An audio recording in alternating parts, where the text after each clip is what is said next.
and welcome to another episode of Do Go On. My name is Dave Warnke, and as always, I'm here with Matt Stewart. Hello, Matt. Hey, Dave. So good to be here. Quick question for you. How good is it to be alive? Well, don't ask me that question. Why don't you ask our guest this week? Joining us, it's Kirsty Weber. Hello. Welcome back, Kirsty. Quick question. How good is it to be alive? Mate, it is so good to be alive. It is a real breath of fresh air having you in Jess's seat, because she normally tells me she wished she was never born. So I really appreciate that very much for you to have my back there. A very different take on the answer. Jess and I are light and shade, famously. Yes. Yeah. Yin and yang right there. Now, it's so great to have you back on Do Go On. The last time you were here, you took out the Golden Shiny Gary Award for horniest episode. So congratulations yet again. Thank you. I never saw that award, but but I was overjoyed to have won it, and rightly so as well. Was that the one that won the rubber fist? Was that the award for? That would have made some sense. We were that was giving a trophy for one of the awards. Each award had a different trophy. We Yes. had different guest trophy givers come in with stuff, and we ended up having a rubber fist from a sex shop was one of the Cass trophies. Page brought in a rubber fist as one of the awards. Surely that was for the horniest episode. Yeah. Surely Surely went for most infotainment or something. Yeah. Was that one of them? most infotainment. Is it the most informative or the most entertaining or both? Most Yes. infotainment. Oh I like that as the whole name of the award as well. Yeah. Just that, just most infotainment award. What? What? What's this for? Don't ask any questions. No It's not that questions, kind of please. ceremony. Yeah, so I wonder, can you go back to back? Oh, so to speak. We don't, 'cause Already on fire. Already in the Already zone. deeply horny. you and I don't know what this episode's going to be about. So I it's tell hard you. to know how appropriate it'll be to hornify the topic. I would hazard to guess that the one that we hornified last time also Yeah. shouldn't have been as horny as it was. A disaster. What a disaster. It was a disaster on a Disaster on the cruise ship, seas. and somehow we made it so raunchy. Oh, yeah. Yeah. Anyway, I won't hesitate to do it again. Yeah, please do. And Kirsty, before we get into the episode this week, you've recently just launched a brand new podcast with the wonderful Cal Wilson. I have. Yeah, it's called You'll Never Believe This But. And it is all about unbelievable teeth. stories. Oh my gosh, Matt, that's how we start the episode. We actually, every week we go, Fantastic. welcome to You'll Never Believe This But, which isn't to be confused with the podcast You'll Never Believe This But, which is all about glute exercises. And each week we have a different variation on that. I love it. So good. And you've launched it, much like the MTS Oceana or whatever, that sinking ship. The horny ship. The horny ship. Yeah, we've launched it. So far staying afloat, though. And It it's is. a podcast all about quirky, unbelievable sightings, slightly paranormal. Yeah, so it's got such a wide scope. Like, it's basically any stories that people have that are unbelievable. So maybe you've got a story that you tell to people and they're like, nah, that didn't happen. Yeah, great. And or maybe you didn't tell anyone your story because you know that they'd say that. So it's literally like, so far we've had people write in and they've told us stories about like losing something and finding it, but in like real needle in a haystack situations. The actual idea was born from the fact I have a deep-seated belief that I saw a panther while I was camping in the Otways, and no one's ever believed me. Really? Isn't the Otway Panther a thing? Yeah. And I'm adamant that I saw the Otway Panther, but I also saw it in the most unbelievable of circumstances that I know nobody will ever believe. And I told Cal Wilson, who's a dear friend of mine, wonderful comedian, and also literally the nicest person on the planet. And I told her the story probably about 3 years ago, and she was like, well, I respect your right to believe that. Even Cal's like, cut the shit. There's an undertone there. Totally. So I've like bombarded her with information from the Panther sighting group on Facebook. I'm a voracious reader of other people's Panther sightings. And on you that. believe them all, I imagine.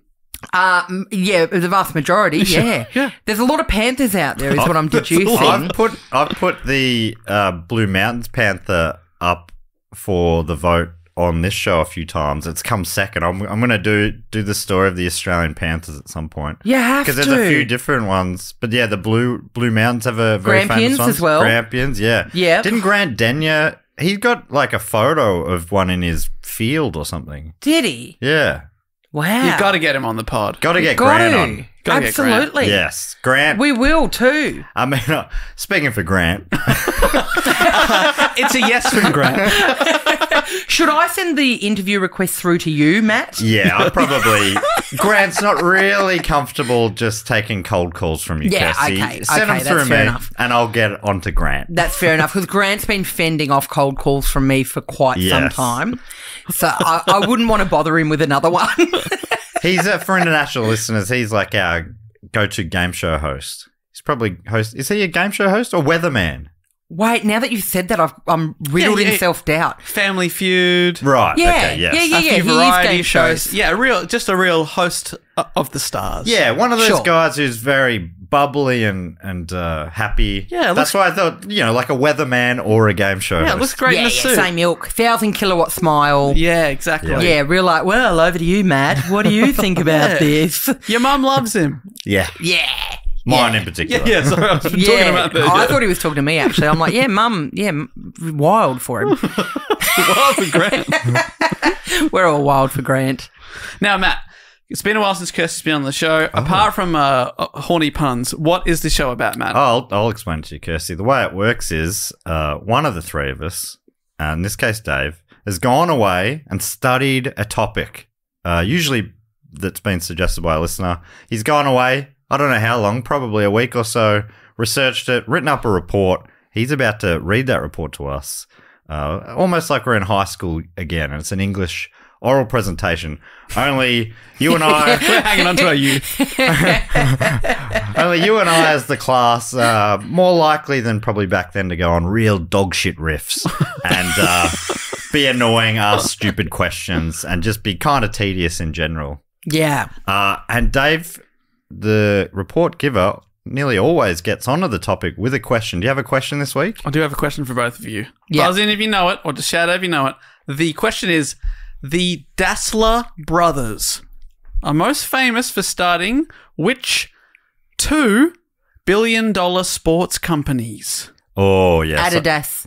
And, that's and Puma. Bing! A point each. Because they broke up, didn't they? They had a blue. Absolutely. Didn't they? Now, I think they owned Adidas together. And they had a blue, and then one of them... Anyway, This is going to be the shortest episode ever. yeah, I was about to say. Anyway, thanks so much for everyone for tuning in. That's a wrap. We've had a lovely time. I haven't even said anything horny yet, so that's obviously a joke. We're going to flesh it out a little bit. We're going to fleshlight it out a little bit. There we go. Okay, here we go. He started the ball rolling. No, it is about Adidas and Puma. They started another company and then they split and had a big rivalry. It's pretty wild, and that is today's topic, and this one's been suggested by a few people. I couldn't believe how many people have suggested this, actually. So thank you to Yusuf from Erskine in Glasgow, Moritz Stenroder in Biberbach, Germany, currently living in Melbourne in 2019 when they wrote this in, William Habington from Ottawa, now based in Nagano, Japan, also back in 2019, so I don't know where these people are now. Emily Keane from Deep Dean, Melbourne. But Emily Keane from Deep Dean. That's fantastic. Where's these are Deep all great. Dean? Deep Dean. You said Deep Dean in Melbourne. Yeah, is that's that- made up. Yeah, I don't know. I've heard of It rings a bell. Deep Dean Is is it in near, like, Baldwin area? How do you spell it? It's in that mysterious Baldwin area. If ever you don't know where something is, it's always in Baldwin or out past Broady. I'm like, Is isn't it it out near- past Broadmeadow? Maybe near Greensboro somewhere? I've looked it up. It is next door to Baldwin. Oh my god! Very small suburb here. Can you please spell it? DEEP Yeah, DENE. Deep Dean. Deep Dean. Well, so it's out in the affluent east. That's why Dave's heard of it. Yeah, my domain. Fancy guy. Yeah, my domain, you know. The man. mayor of Deep Dean himself over here, Dave Deep Dean Warnicky. With beautiful amenities and access to the beautiful people at Palace Baldwin Cinema. Oh my gosh! Dean. And he just said that off the top of his head as Yeah, well. I know that. Amazing. What a mind. But the thing is, Emily Keane from Deep Dean, it says currently living in LA 2021. So these people we've got some jet setters here. Yeah, that doesn't rhyme though, doesn't it? Like No. Emily Keane currently living in LA. Emily Keane from Deep Dean. Like you're going to go with that one, aren't you? We've got Mike the Viking from York in the UK. Vinny Policastro from Little Egg Harbor, New Jersey. Is that real? Mike Salt from Klamath Falls, Oregon. Blake T. Wild from Yuma, Arizona. Steve Poolbrook from Hay, New South Wales. Dan Higgs from Minneapolis, Minnesota. And finally, thank you to Kate from somewhere in Adelaide. All these people, a lot of people suggested this. Yeah. Global topic. And, at least a few of them in 2019. Yeah, we finally... Were they big in the news back then or something? Are you still listening? Yeah, something terrible happened between the brothers. What happened? Well, before we get into the topic, I have to say our pronunciation of Adidas is going to drive people from North America wild. Is it Adidas? They love to say Adidas. Yeah, it's Adidas. But if it helps them, we're both wrong. Oh. So it's fine. How do you really It's say it? pronounced Adidas. Oh. Nah, we're not doing that. No. Adidas. With emphasis on the first syllable. There's a whole article written about this. Right. Adidas. Adidas. And And what, I think what about... that's what Germans and a lot of European people, I think maybe even the UK as well, because they got the European influence. Right, But Adidas. we say Adidas, Adidas, mate. Adidas, mate. And in America, they say Adidas. Right. It's like we say Nike and they say Nike, which I think, again, we're doing wrong. But... Or do we say Puma or Puma? Puma, we I was say. going to ask what you reckon, because there's Puma or Puma. I think Germans, apparently, they say Puma. Well, Yeah, we say Puma. I think, yeah, we say Puma unless it's for a 12th man sketch where Bill Laurie's talking about his new Puma pants. Oh, Puma pants, Richie. Very funny stuff. And very niche. Like, I can't believe you just brought that up. And you know what the thing is? I haven't heard that sketch, but I knew where it was going because he's brought it up before. Oh my gosh, Matt, you've got to let go. I knew. I have 3 anecdotes. One of them is Bill Laurie saying Puma As soon pants. as I started writing this report, I was like, Matt is going to say Puma pants within the first few minutes. Oh, no, my Puma pants. Puma pants. Funny stuff. That's good stuff. So It's very clever. It's very That's what I love about 12th man stuff. Very clever. Very highbrow. But it's something that also, I think, even me as a 5-year-old understood somehow. Somehow I got it. So you're advanced, or it's not as highbrow as you think? Thank you, Kirsty. Very advanced. Delete that, please. So let's kick into the topic. I am talking about Adidas, Adidas, Puma, whatever you Water. know what I'm talking about. Water. You know what Water, I'm talking about. Adidas. I'm going to try and... I think we should each choose one pronunciation. Kirsty's already chosen Australian. You can do the German. I'm going to do... I'm sticking fat with those North Americans. What did you say? Adidas? Adidas. Adidas. I'll try and stick with that. Okay. Water. I'll get in a character. We can hear that a I'm lot. thirsty for some water. Water. Adidas. Thank Matt's making me uncomfortable. You don't like Americans, do you? I love Americans. I hate Matt Stewart pretending to be American. That's how they feel, actually, as well. They love Americans in America. They're on my team. Okay, Adidas. it all starts with Rudolph, a.k.a. Rudi Dassler. He was born in 1898 in Herzogenaurach, which is a town that was then part of the German Empire. Herzogenaurach. I have to say this a few times and I'm going to get it wrong every time. But the good news is Americans would also say it wrong. So it's okay. So you said it was in the German Empire. Where is it now? Now it's in Germany. Okay. Yeah. Whoa, twist. 1898, just before that all come together, his younger brother, Adolf, a.k.a. Adi Dassler, was born a couple of years later in 1900. They had one older brother, Fritz, one of the all-time great names. It Yeah. is. It's all time. Was And there also a brother called Puma Dassler? That reminds me of the 12th man. Oh, no, Puma Dasslers. Puma Dassler. Doesn't even make any sense. So there's Fritz, and there's also a sister called Marie, but we don't know much about them. Marie's funny. After all of the boys' names, it's Rudy, like Marie. Addie, Fritz, Marie. It's just Marie.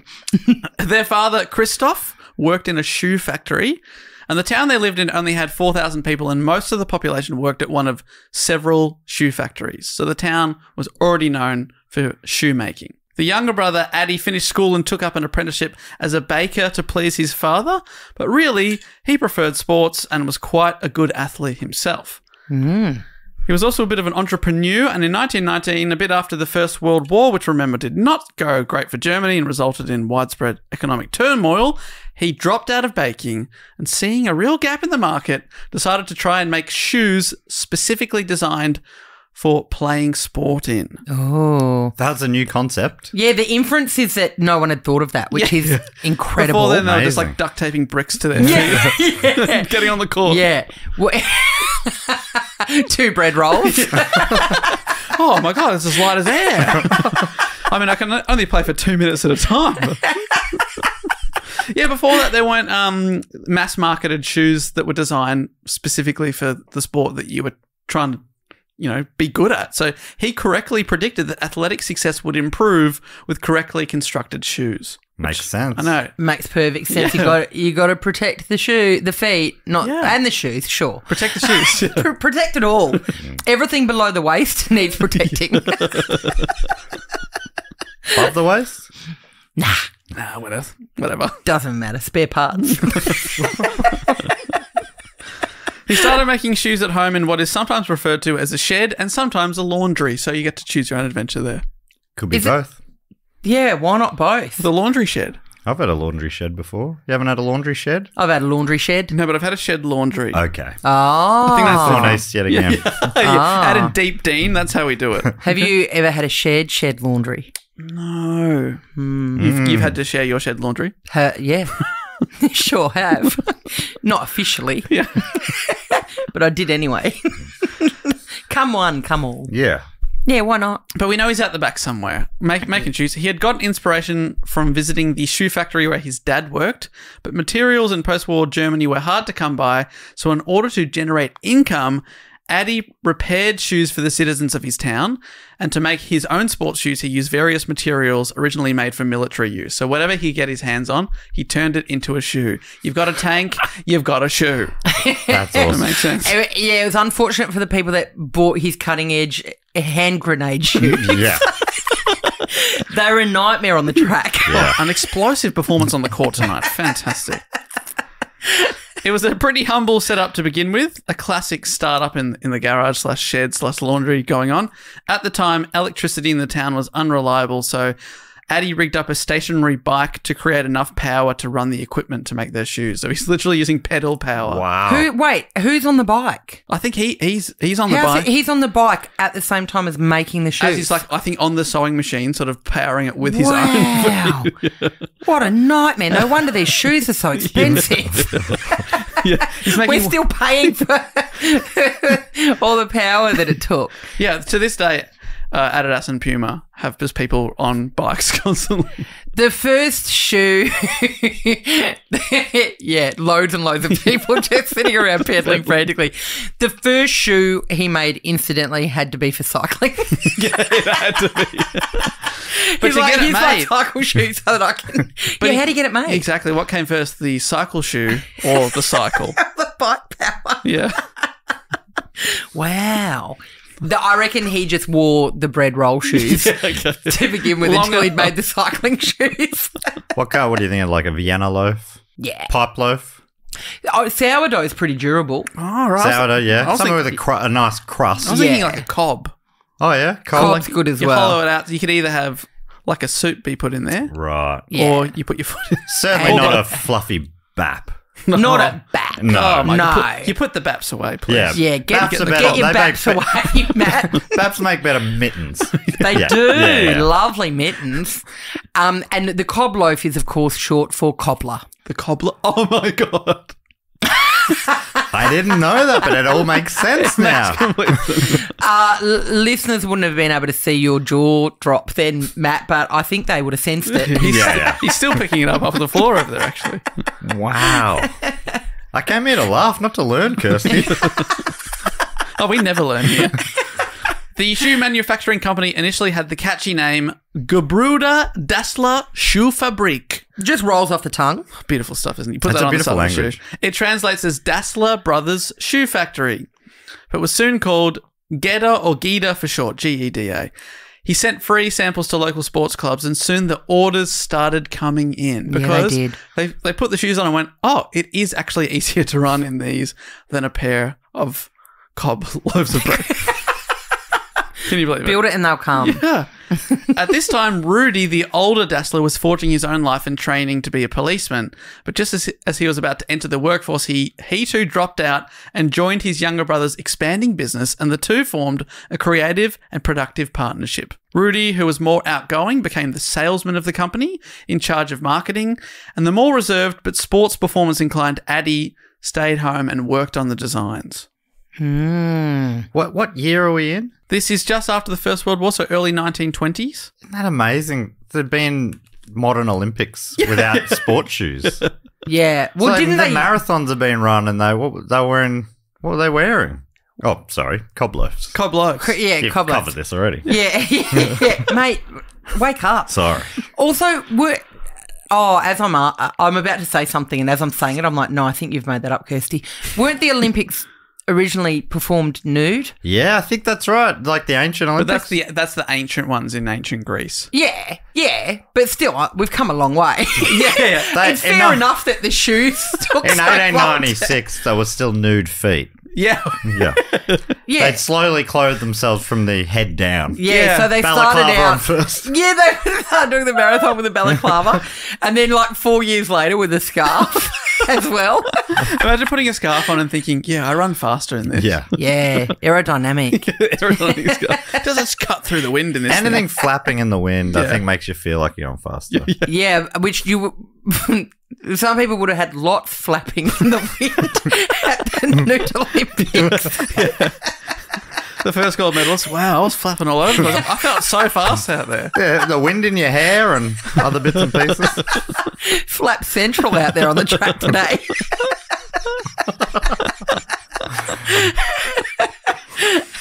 So yeah, the two brothers have teamed up. It's now a family business. Soon they had 12 employees making 50 pairs of shoes per day. Wow, Not bad. it's pretty good. But still, they struggled to get by until they were able to move to a factory that allowed them to expand and make 100 pairs per day. So for a while they're sort of making a loss. So is it 50's not enough. from the shed laundry to the factory, they only doubled production. Yeah. They bought next door's laundry. Yeah. Combine them. During this time, they created the first football or soccer shoes with leather studs, and importantly for the company, the first athletic track shoes with metal spikes. Addy was very excited to show off his new type of spiked shoe at the 1928 Amsterdam Olympics, where finally they were fully clothed. German distance runner. Finally. No Dave more is a flapping in the prude. breeze. Yeah. You prude, Dave. I was looking away. You were not. Disgusting. At the 28 Games, German distance runner Lina Radke was given a pair of shoes with 6 spikes in each and absolutely smoked the field in the first women's Olympic 800-metre race, winning a gold and setting a world record. Great news. But then to quote from Britannica about this specific race, several runners collapsed at the end of the race. Although male athletes also fainted after races, the International Olympic Committee concluded that the 800-metre run was too difficult for women and dropped it from the Olympic Games until 1960. Okay. Wow. I was going That to feels say, late. It does feel so late. So, late to make that call. I should have done it before the race. And not have to have all these women suffer. That's right, risk their lives Yes. to run 800 metres in one go. these feeble women. So, does that mean that the max track event they could have done was 400 metres? Yeah, I think they capped it at 400. And now they're out there doing marathons, Yeah. ultra marathons. They're voting. What? What? They're voting. Really? When did that happen? A while ago. Okay. Are they fainting after that? Yeah. There's a lot of responsibility voting. Huge. You gotta, They're fainting from so many good options on the ballot. Yeah. Oh, Yeah, they're like, oh no. which one? I'm overwhelmed. Which one of these many great options? Yeah, I'm hysterical. So that's terrible for the female athletes of the Olympics. But for Addy, he had proved that his shoes were great for performance. Yeah, and not fainting. Exactly. Whoever put them on didn't faint. Yeah, that's good. That's a perk. Is there an asterisk next to this gold medalist? Sounds like it's basically You think it's performance enhancing, I isn't think it? it's unfair that everyone else is wearing cob loaves.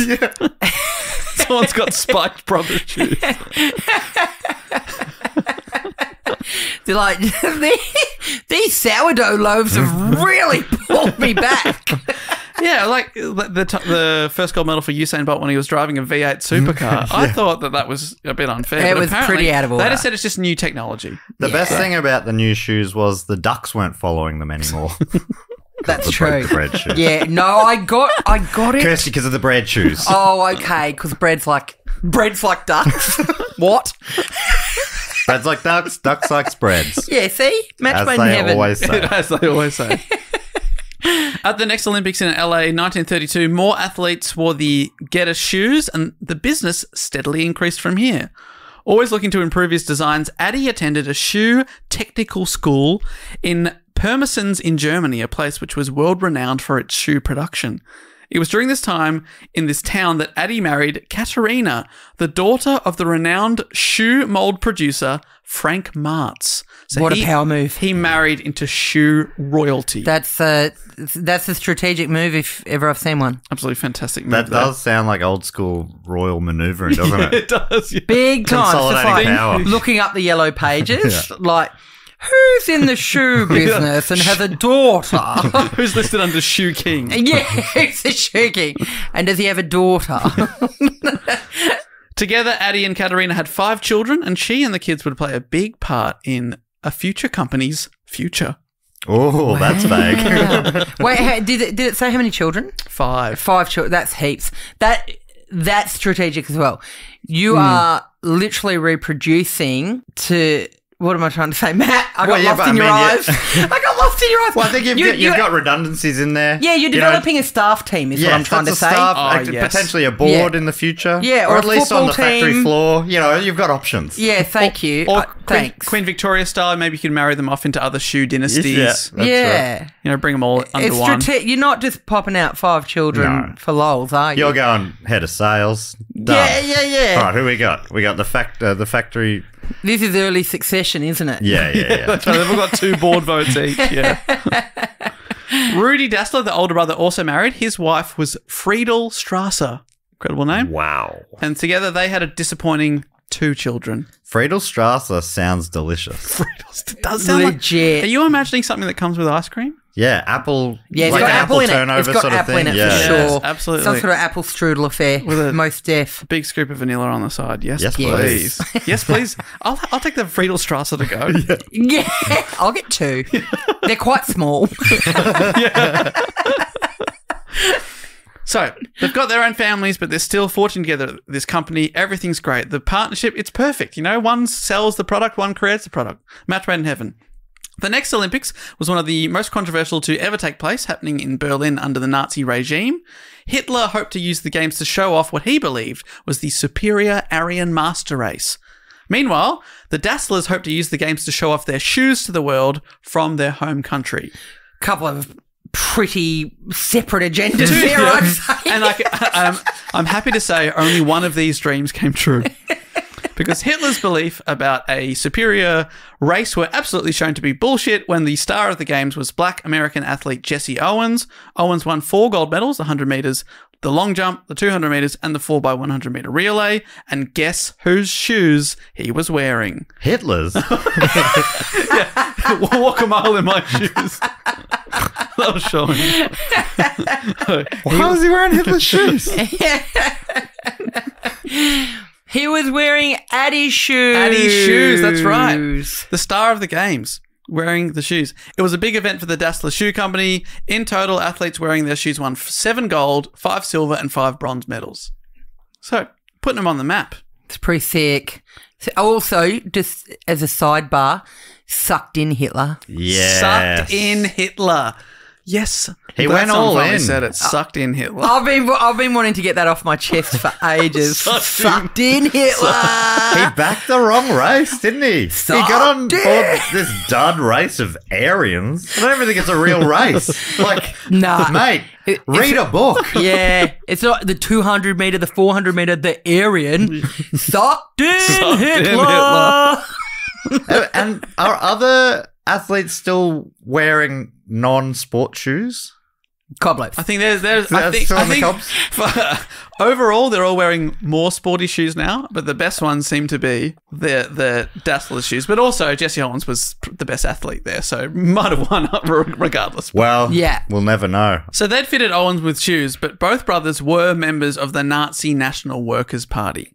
Addy Dassler's website writes that they were pressured into joining as it was, quote, a requirement if they wanted to remain in business, and foremost among the motivating factors for the decision was their obligation to maintain job security for more than 100 employees. To refuse party membership would have negatively impacted the business and jeopardized the workforce.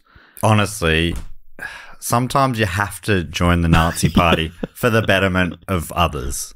Okay? And I don't really want to go over this again. I'm so glad that you won't be going over it again. That is a hard one to sell. Even the brother who's the good salesman, I think he's going to struggle to get that one over the Yeah, line. it does feel like... Honestly, what you got to remember is it was good for business. Yeah. I mean, we had shoes to sell. Yeah. Okay? Oh, so we were Nazis. Oh, is that a problem? Yeah, we had cob loaves to push out of business. All of a sudden people have problems with Nazis. Well, I've heard it all now. The site adds that he was never politically active, but, you know, it is a website dedicated to him, so maybe a little bit biased there. Imagine if they just laid it all bare. They're like, look, he actually took to the party like a duck to water. He was a real piece of shit. Which was ironic because his shoes weren't attractive to ducks. Because they were made of bread. Yeah, that's written in brackets on the website.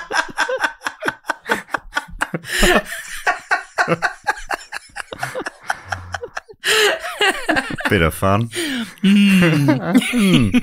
So everything had been actually on the up and up for the business before the war. They'd opened a second factory and were producing now 1,000 pairs of shoes a day for 11 different sports. But things took a turn when Addy's older brother Rudy was drafted into the army in 1943, taking him away from the business.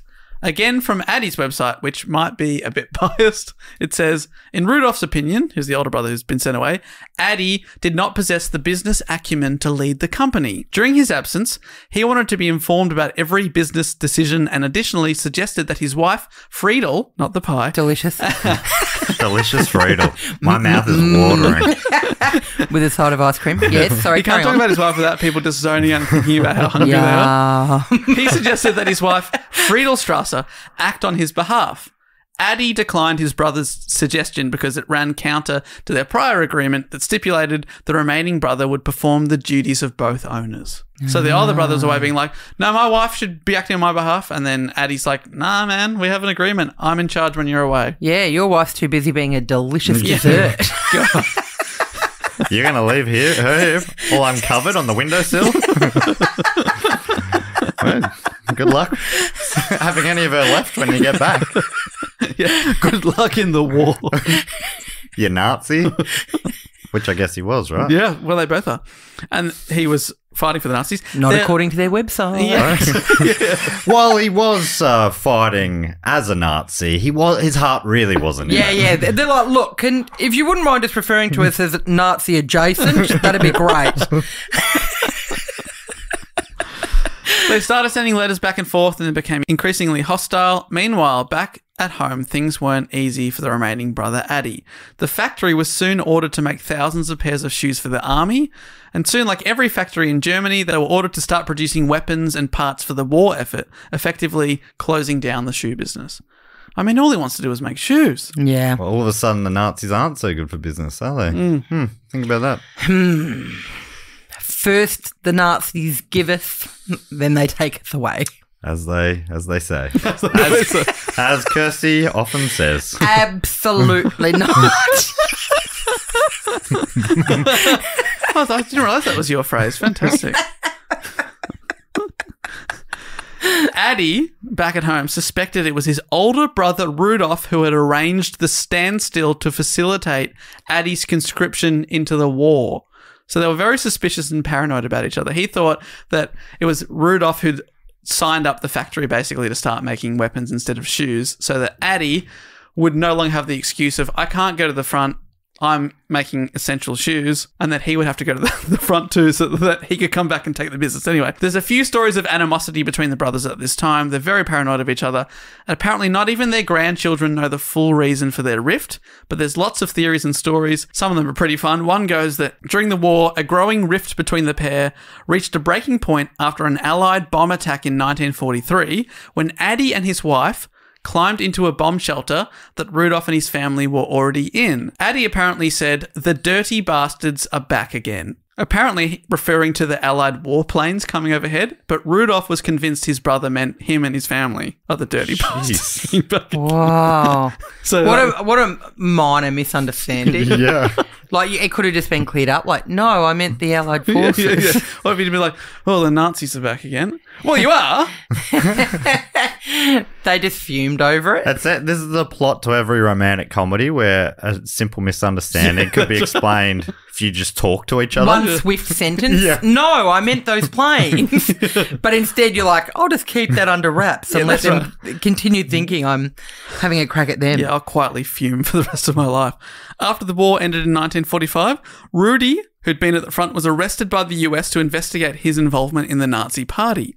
And another story is that Rudy thought his brother Addie had either ratted him out and reported his whereabouts or exaggerated his brother's role in the Nazi Party in order for him to be arrested and be away from the company. Either way, Rudy was imprisoned for a year while the US investigated him. There's also another story that maybe Rudy, who Insider.com refers to as a known womanizer, may have hit on or hooked up with his younger brother Addie's wife, and that is why they fell apart. That's salacious. So lots of, take your pick there, whichever one you want to. Oh, I mean, how do you choose? Real Sophie's choice, isn't it? Whatever happened, and things came to a head in 1948 when the brothers decided to split the company, and they developed two completely separate businesses. Addie first named his company Adolf Dassler, Special Sport Shoe Production, ADAS. ADDAS. But That was, that's longish. that's pretty long. That's you imagine on a real old school sort of name. It should have a word like splendiferous in there as well. Pretty annoying to print on the side of the shoe. We only do size 15s.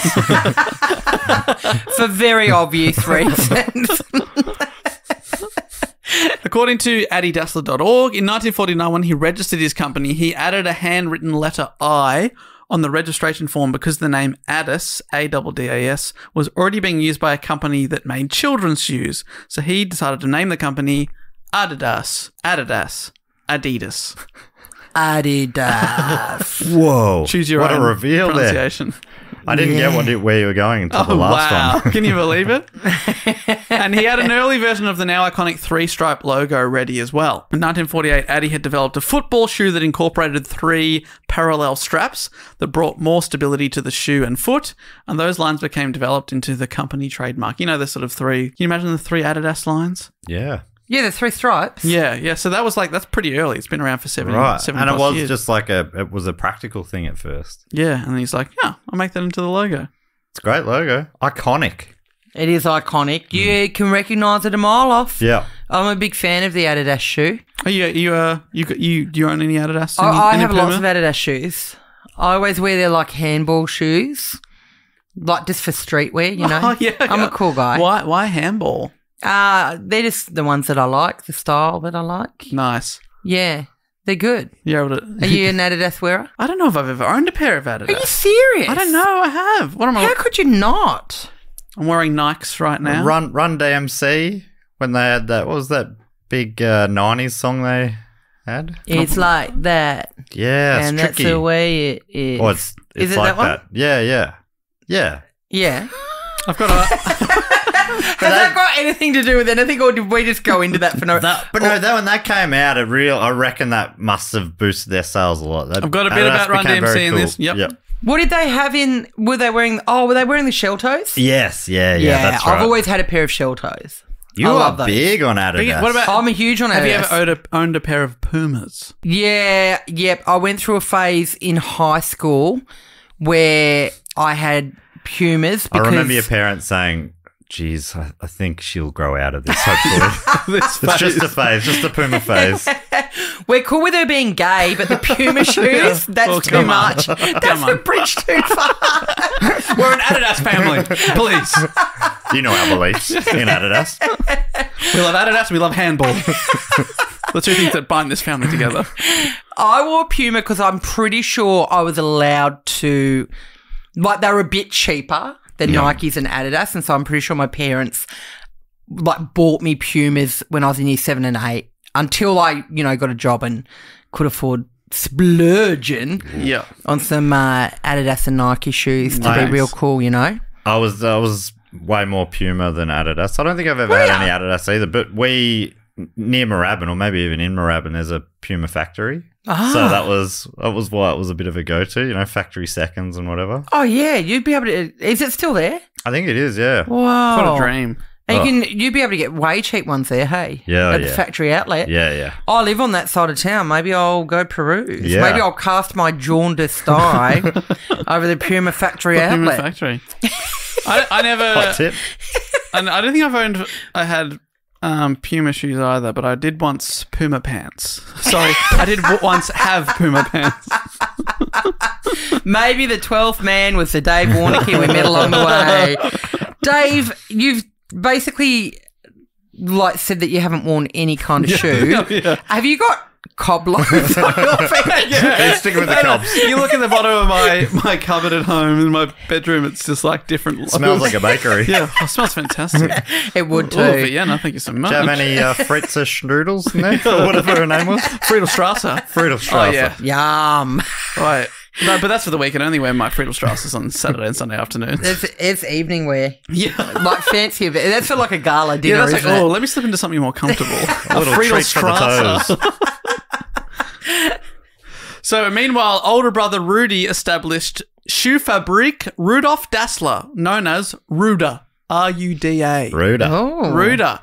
But a few months later, he changed the name to Puma. Helmut Fischer, who today is a great name. I love Helmet. Helmut Fischer. And Helmet Fisher in particular. Incredible. Is great. Today he is senior advisor, general manager at Puma. He grew up next to the Puma founder Rudolf Dassler, and today Helmut Fischer is known as Mr. Puma. Oh, Oh. And he's a historian for the company because he's been there since the start, Mr. Puma. and he knows a lot about them. He said when it came to the name, Rudy Dassler wanted something more aggressive. He summed up the characteristics that make a great athlete: fast, spirited, agile, able to leap and pounce, and then it came to him. Puma. Oh. These are the qualities that he wanted his shoes to embody. Could have been Panther as well. Panther's a great name too. Like, yeah, check my new Panther shoes. Sorry, I lost faith halfway through No, that sentence. I don't know why I didn't back myself, but it turned into a feeble whisper. I'm not the marketing salesman that Rudy is. Yeah. He'd be out there being like, oh yeah. Oh, these Panther pants. shoes. You got to get some Panther pants. Panther pants. Panther pants. Panther pants. Panther It pants. works. Get it? To go with your Panther shoes. Panther pants. Can't spell panther without pant. Writes itself. The copy there. So Rudy chose Puma and he adopted a logo of a puma jumping through the letter D. That was the original logo. Oh. Hey, hang on. What's the D Where's for? the D? I guess his last name Dassler. Okay. Ah. You said it. It's Puma tenuous. and the. Yeah. Oh, So he's still the brand's called Puma, but he's still worked in Dassler. It's somehow. Yeah, I guess Somehow. he's the just way. D. Just the D. Just We're the D. assuming that the D stands for Dassler. Oh, that's true. It could have just been a puma zooming through the D for dick. Yeah. Okay. Yeah, real meta sort of stuff. Is that what meta means?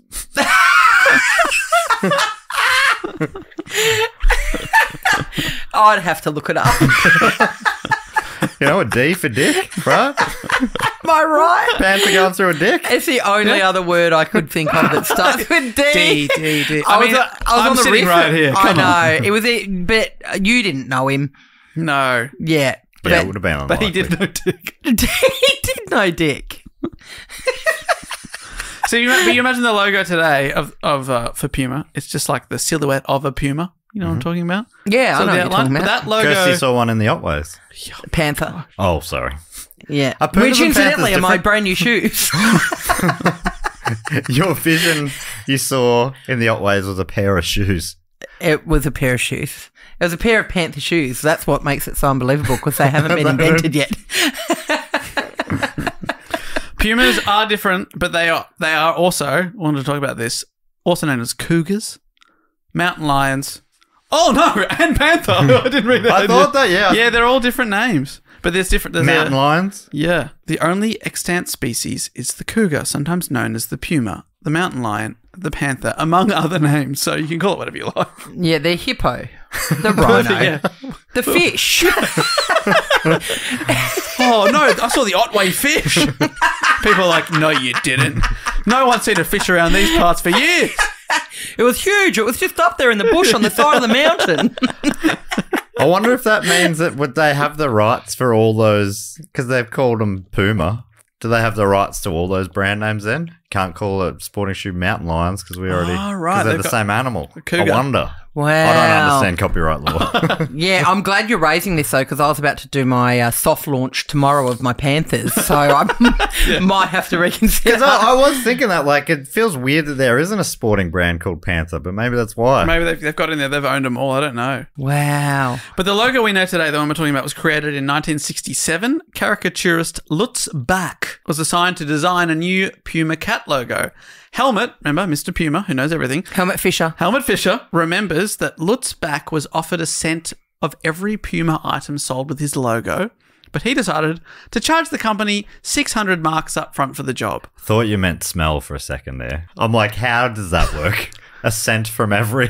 I'm like, what is it? Like, genuinely for quite a few seconds, I'm around...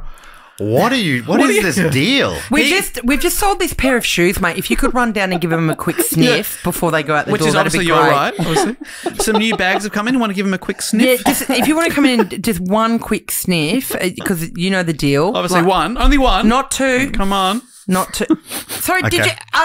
did you just inhale twice? That was a double sniff. That was a double sniff. That's not the deal. It's 1 cent per You're item. stealing from the company. Like, it's quite obvious that what you meant was money cents, but it took me so long. Oh, To Matt. the point where you said smell, I was like, what are you even talking about? This is Matt's call for help. Oh, that's so good. The same as when you said helmet Fisher. I'm just picturing like a cracked helmet, but it's Fisher, probably SHER, is it?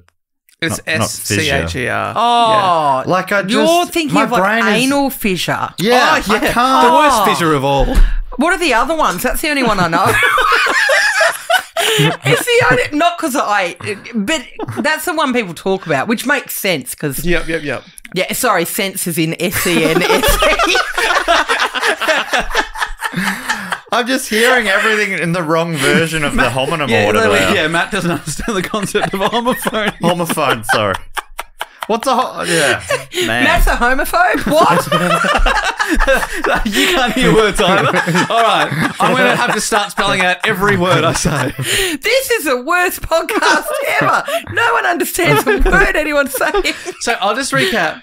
He's asked to design a logo, and they said you can have 1 cent, CENT, 1/100th of a dollar, This is a great deal. with for every item that has your logo on it. But he says, nah, I'd prefer $600 up front, and I'm happy with that. Yeah, that's a nightmare. He also got a pair of shoes and 1 sports bag.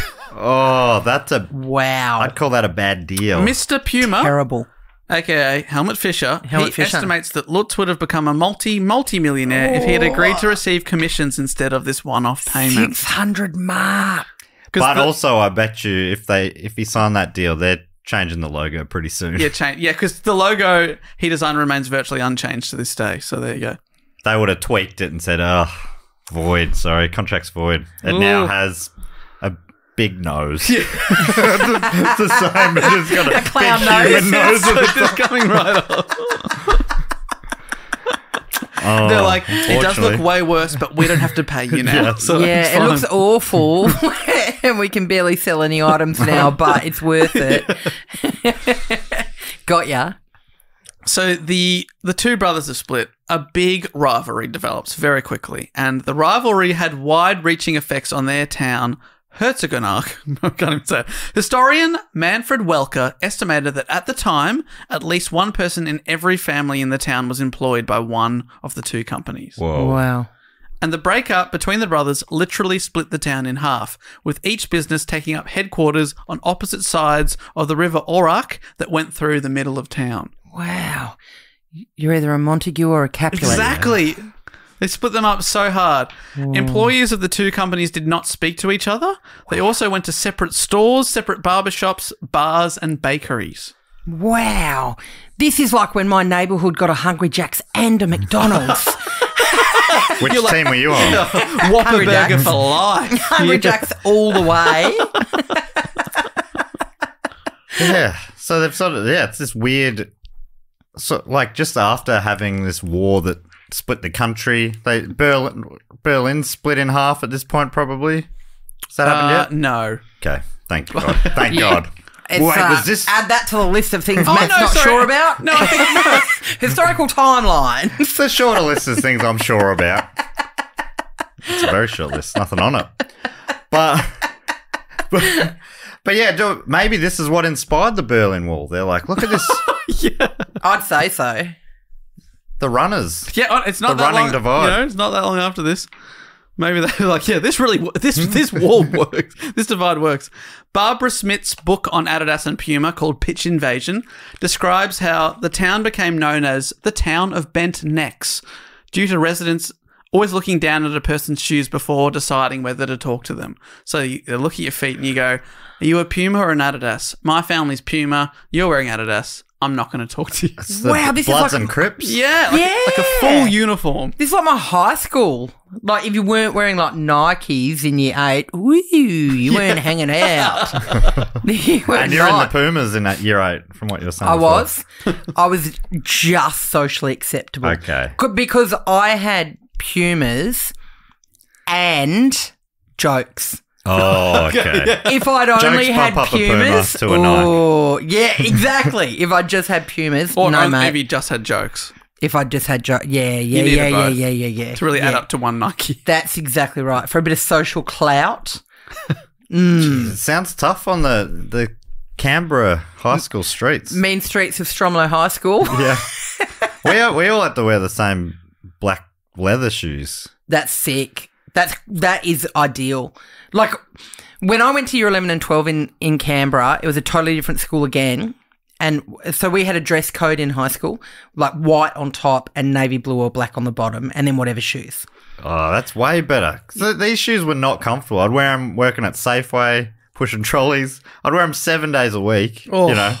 And they were just, yeah, you know, like, what are they called? Like those Stanleys or whatever that brand is of... Clarks? Clarks, that's what Oh, I Clarks. Yeah, like a Clarks. Clark's school shoe. Yeah, like, yeah. Sort of like a chunky leather, almost like Yeah. square on the back. Yeah. Do they still make kids wear them? Because it's like, it feels like they're from a time before Adidas invented shoes. Yeah, Or comfortable yeah. shoes. So, yeah, the 1900 I reckon it went like marathon. Cob Loaf, Clarks, Adidas. That's right. That was the evolution. And I'm old enough that I was there just as the Cob loaves were turning into Clarks. It was a great day. We were like, this is a step up, but geez. Did you all gather on the streets and eat your Cob You Loaves all ate together? our stale cobs. Yeah, you brought some dip out onto the streets and Was just that- chowed down. Until that point, we had to bake a new pair of shoes every 3 days. Oh, mate, that would have been hell. gotta Yeah, let it was your an nightmare. Wait for your shoes to rise. Mine didn't rise. Just walking around on a flat pizza base. Yeah. I had a rough one on the 100 metres today because I forgot to put enough yeast in my loaves. So, yeah, the whole town's divided. Former Puma CEO Jochen Zeitz recalled, when I started at Puma, you had a restaurant that was a Puma restaurant, an Adidas restaurant, a bakery. The town was literally divided. If you were working for the wrong company, you wouldn't be served any food. You couldn't buy anything. So it was a kind of odd experience. Yeah. That is so strange. That's so weird. Yeah. It's like, who cares? Who really cares? And just so adamantly taking the side of one of the brothers? Like, because that's essentially what it is. Because it's Yeah. just a feud, right? They've taken the side of the brother, and even the grandchildren don't know what the feud is over. So how do you know who you want to side with? I guess yeah, you go, and to have such loyalty to a brand. I'm on this side of the river, so's Adidas. I'll just go here, I guess. It's also wild that this one what's the population there? This is what, like, two of the most iconic sports brands ever. Yeah, it's are in this one at this town. time it's probably under 10,000. Yeah, amazing. Wow. 5,000 each. Yeah. Imagining it's absolutely split down the middle. Yeah. And every birth, every baby, they're like, all right, you're an Adidas. Next one, all right, you're a Puma. Sort of like sorting hat, The Harry sorting Potter hat. style. Yeah. Getting sent away from home as a baby. Oh, yeah, I'm afraid you've given birth to a Puma. No, we're an Adidas family. Coming out to your family as a teen, just been like, Mum and Dad, I need to talk to you. There's something I've been hiding within me for quite some time, and I just want to be upfront about it. I'm with Adidas. No. But we're a Puma family. I'm a three-striper. Yeah. Don't get upset, Trevor. It's probably a phase. You'll grow out of it. Grow out of it, surely. Not under my roof. Adi Dassler continued to painstakingly design and craft his shoes, and his wife Katerina stepped into his brother's former role of brand, face, and representative. The partnership translated into great business success. Into his 50s, Adi practiced numerous sports disciplines himself, simply to obtain insight needed to develop the perfect shoe technology to athletes, and developed shoes for track and field athletes, football players, tennis players, Nordic skiers, boxers, basketballers, bowlers, and even fencers. So he would just try that sport, put himself in their shoes, walk a mile, and then work out how to, improve the sport. Wow. Wow. That's awesome. The fact that he was able to do that is pretty impressive. Assuming he was doing a good job at it. He's like fencing. He's real bad at fencing. Like, I think I know what they need. Yeah. And sorry about your eye. I'm going to put... Sorry about your eye. I'm putting wheels on these ones. Yes, if only they had wheels. Puma was also developing their own shoes. To this day, both companies' official history, which you can go on the Adidas history, Puma history, their websites, they both claim they were responsible for the first screw-in studs in the bottom of shoes, debuting in the 1950s. I'm not sure who was first, but both companies had big success on the world stage in 1954. The German national team beat what had previously been described as the unbeatable Hungarian football side in the World Cup final, and you better believe it, they were wearing Adidas football boots. Well, this is all quite interesting for me because I actually put some screw-in studs in some shoes in 1949. Whoa. Oh my gosh, this blows this whole thing right open. Uh-huh. Yeah. So that'll be a third division in the town. Oh my Yeah, God. you're taking north or south? Where are you going? I'm going to go south with the wee Beckler side. The wee Beckler. The wee Beckler side of the town. I'd wear Also that. sounds delicious. Not too bad. What? Dollop cream with Now, the wee you- Beckler. You didn't confide with any sort of German types with your idea, did you, at the time? Well, there was one mysterious stranger who I shared a drink with in a pub once. Yeah. And talked about my revolutionary idea with. Rudolph, maybe? Rudy? Oh my God. Rudy. Is he the Puma guy? He's the Puma guy. Oh my That God, dog. that That dog. absolute dirty He told me dog. that chat was completely in confidence.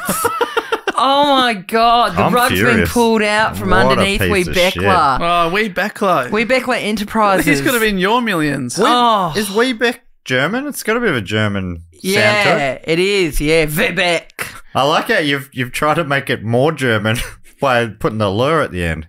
Weebeckler. Yeah, I Wee did. Beckler. I did. Well, do you know what's funny is that, and by the way, it's German a very long time ago. Like, I don't have any direct relatives that are You know- German. I don't know how ancestry works, but anyway. Any who were in Germany in, say, 39 to No. 45-ish. Absolutely It's not. funny, I also have Not for hundreds of years. I've also got a German surname, and I also am always very quick to point out that the Warneke that came out from Germany to Melbourne came out in like about 1890. I'm always very, very happy to point that yeah, out. yeah, absolutely. Oh yeah. my gosh, years ago. Yeah, yeah. So You're like, long ago. whenever the war started, my family came out much before that. Months before. Yeah, I don't know anything about family trees. Or, no, but it's we don't have any direct links to Germany.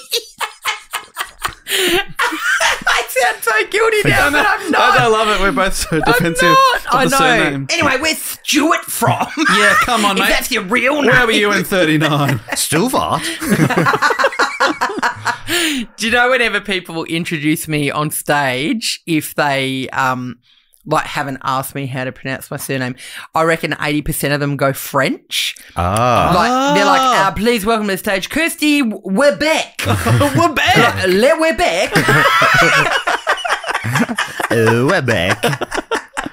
That's not bad. Well, that's another cover story you can have French, we are. for your shady history. Le Webeck. My go-to that people, when they mispronounce my name, is they go more US football coach. Get in there, Warnecki. Warnecki. All right, Warnecki.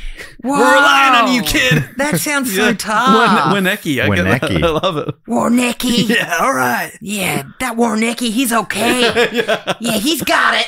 He's got it. You got this, Warnecki. Warnecki. I actually really love that. Yeah, and the Trailblazers pick in the sixth pick of the second round. Dave Warnecki. Your laugh could have been so different. I know. You could have been a jock. I know. Nominative determinism made me a nerd. Only because my name is pronounced Warnecki. That's the only thing holding me back from athletic success. Warnecki. I've never owned a pair of Pumas, never owned a pair of Adidas. Oh, Clearly a mate. sporty type. Mate. Yeah, that's true. You're like Nike? Nope. Wearing Clarks till this day. So, yeah, they won the World Cup wearing Adidas screw-in studs, but the same year, Heinz Futterer broke the 100-meter world record in Yokohama, Japan, whilst wearing Puma running shoes with studs in a time of 10.2 seconds. I think it had more to do with his surname, if I'm honest. That's nominative determinism. Yeah, Futterer. Futterer. My money's on Futterer. You just put one Futterer in front of the other.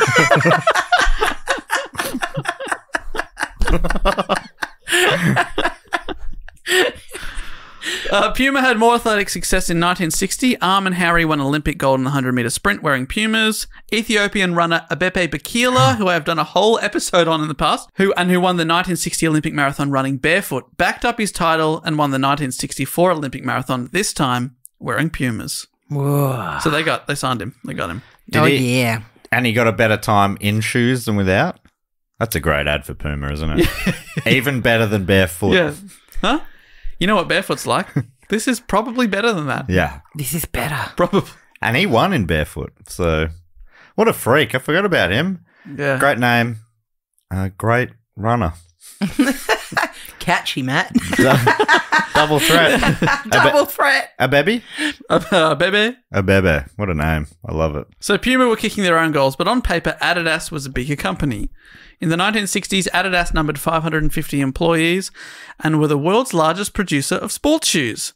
By the end of the decade, the brand with the three stripes operated 16 factories and produced 22,000 pairs of shoes per day. That's more than 50. That's Yeah. They've pumped that right up. Yeah. Adidas pumps. What did You Adidas like do? that? Was that? I think it was Reebok pumps, mate. Well, guess who Who owned did them? it? Do you Adidas owned remember? them. Adidas owned them. There you There go. was a point when They I bought was them. in primary school where the shoe manufacturers were all trying to revolutionize laces. So there were pumps. Another brand was the discs. Was it I think Puma that's discs? Puma discs, yeah. And you'd turn a dial to tighten your shoes. That is silly. And apparently, I think that there are a couple of Olympians that won gold medals wearing them. Maybe right. high jump people discs. wearing these discs. I'd never heard of them. Looking through this, you better believe that's in the Puma history timeline. Yeah, there was a can see kid the- at school definitely who came. Yeah, I think they were quite in expensive to discs. produce because there's a lot of stuff going on inside to make it so it's actually tight around your foot when you turn the disc. They were incredibly heavy. There's From the robotics mechanics. and the mechanics. You need a V8 engine under there. Yeah, unfortunately, they're full of metal and conveyor belts and they A combustion engine. That's right. combustion engine. Yeah, there's a locomotive.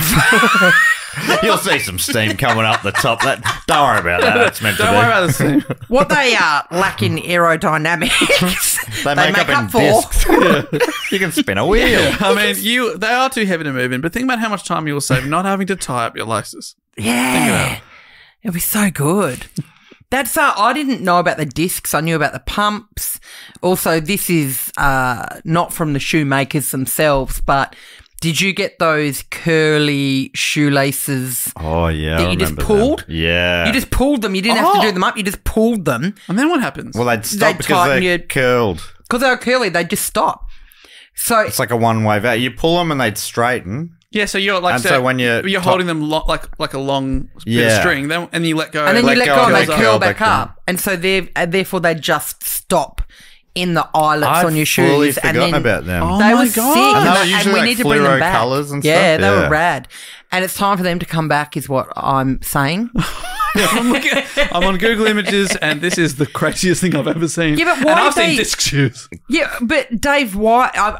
Look, this is probably rhetorical for you because I don't know if you had a hand in it, but why did they go? Yeah. Like, it's a genius invention. Did you have a hand in it, Dave? Yeah, Before we go on? has this got anything to do with you? I'm so sorry that I ruined this for you. I didn't think that anyone liked them. Everyone liked them, Dave.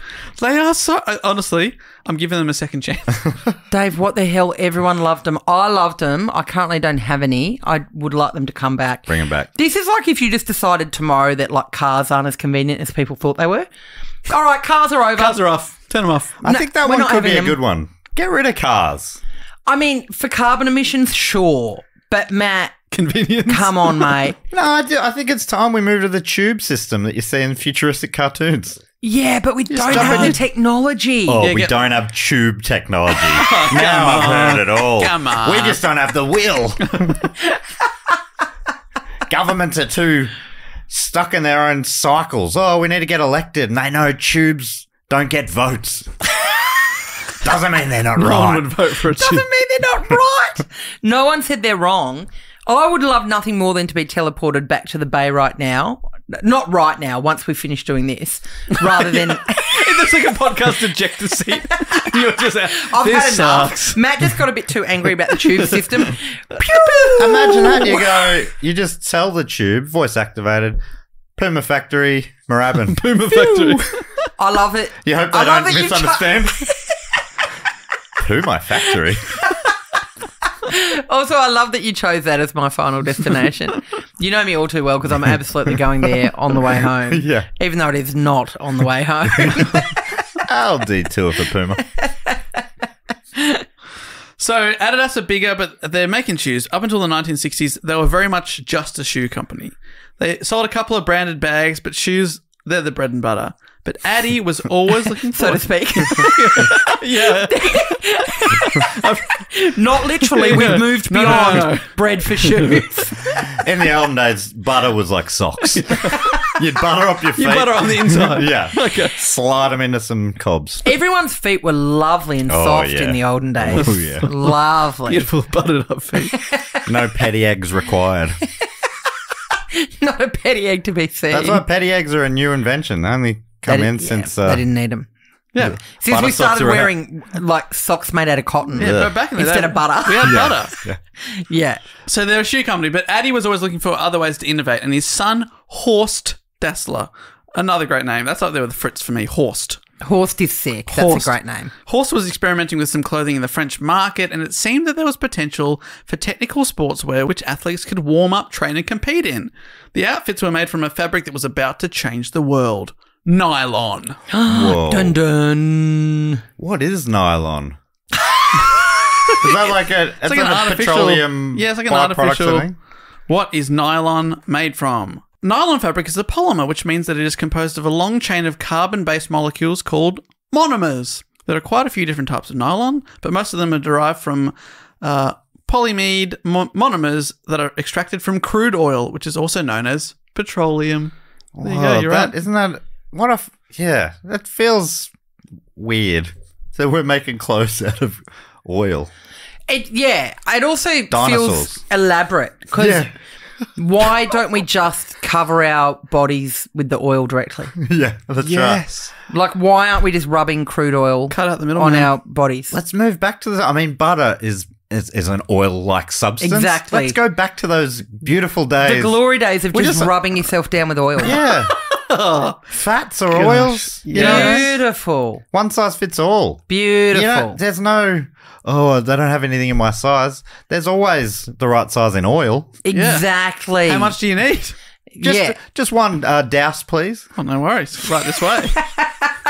Real halcyon day stuff there. Yeah, you can't oil anything anymore. Nah, you can't. They won't let you. That- I've tried. yeah, I've tried to get into a restaurant before, just doused in crude oil and... Oh, gee, they caused a let you fuss in? about it. Oh, Wouldn't my let me in. gosh. Yeah. Reckoned I was going to slip off the seats. And you see, like, Just let me have a try. I'll prove you wrong. My grip strength is second to none. I blame the animal rights type activists. You know, Yeah. even you ever see a whale try to douse itself in oil? They're always down there cleaning it straight off. It's a nightmare. Let the whales live. Give the whales a break. I don't know how we're here now, but we are Yes. because we don't have that tube system in place yet, and there's no ejector seat in this podcasting studio. We're talking nylon Okay, tracksuits. Yeah. They had the idea of producing a technical warm-up suit made from a nylon wool mixed material that could replace the heavy wool and cotton pullovers that were being worn by athletes. So before this, athletes are getting out there in wool. It's a Right. bit hot. Do you know what would be lighter and cooler than wool? No. Dousing themselves in crude oil. And we're back here. We're back here. And the beauty so is sorry. they could release like, it's our new line of sport oil, you know? Yes. And it would maybe have racing stripes in it or whatever. Yes. It's That'd be a good. slightly lighter oil. Well, speaking of stripes, the tracksuit they came up with had the 3 Adidas stripes emblazoned down the arms and the legs. Wow. In 1967, the Franz Beckenbauer tracksuit debuted. Named after and modelled by Bayern Munich football superstar Franz Beckenbauer, it was an immediate success. Do you know what? They're back with a vengeance at the moment. The 3... The Beckenbauer ones.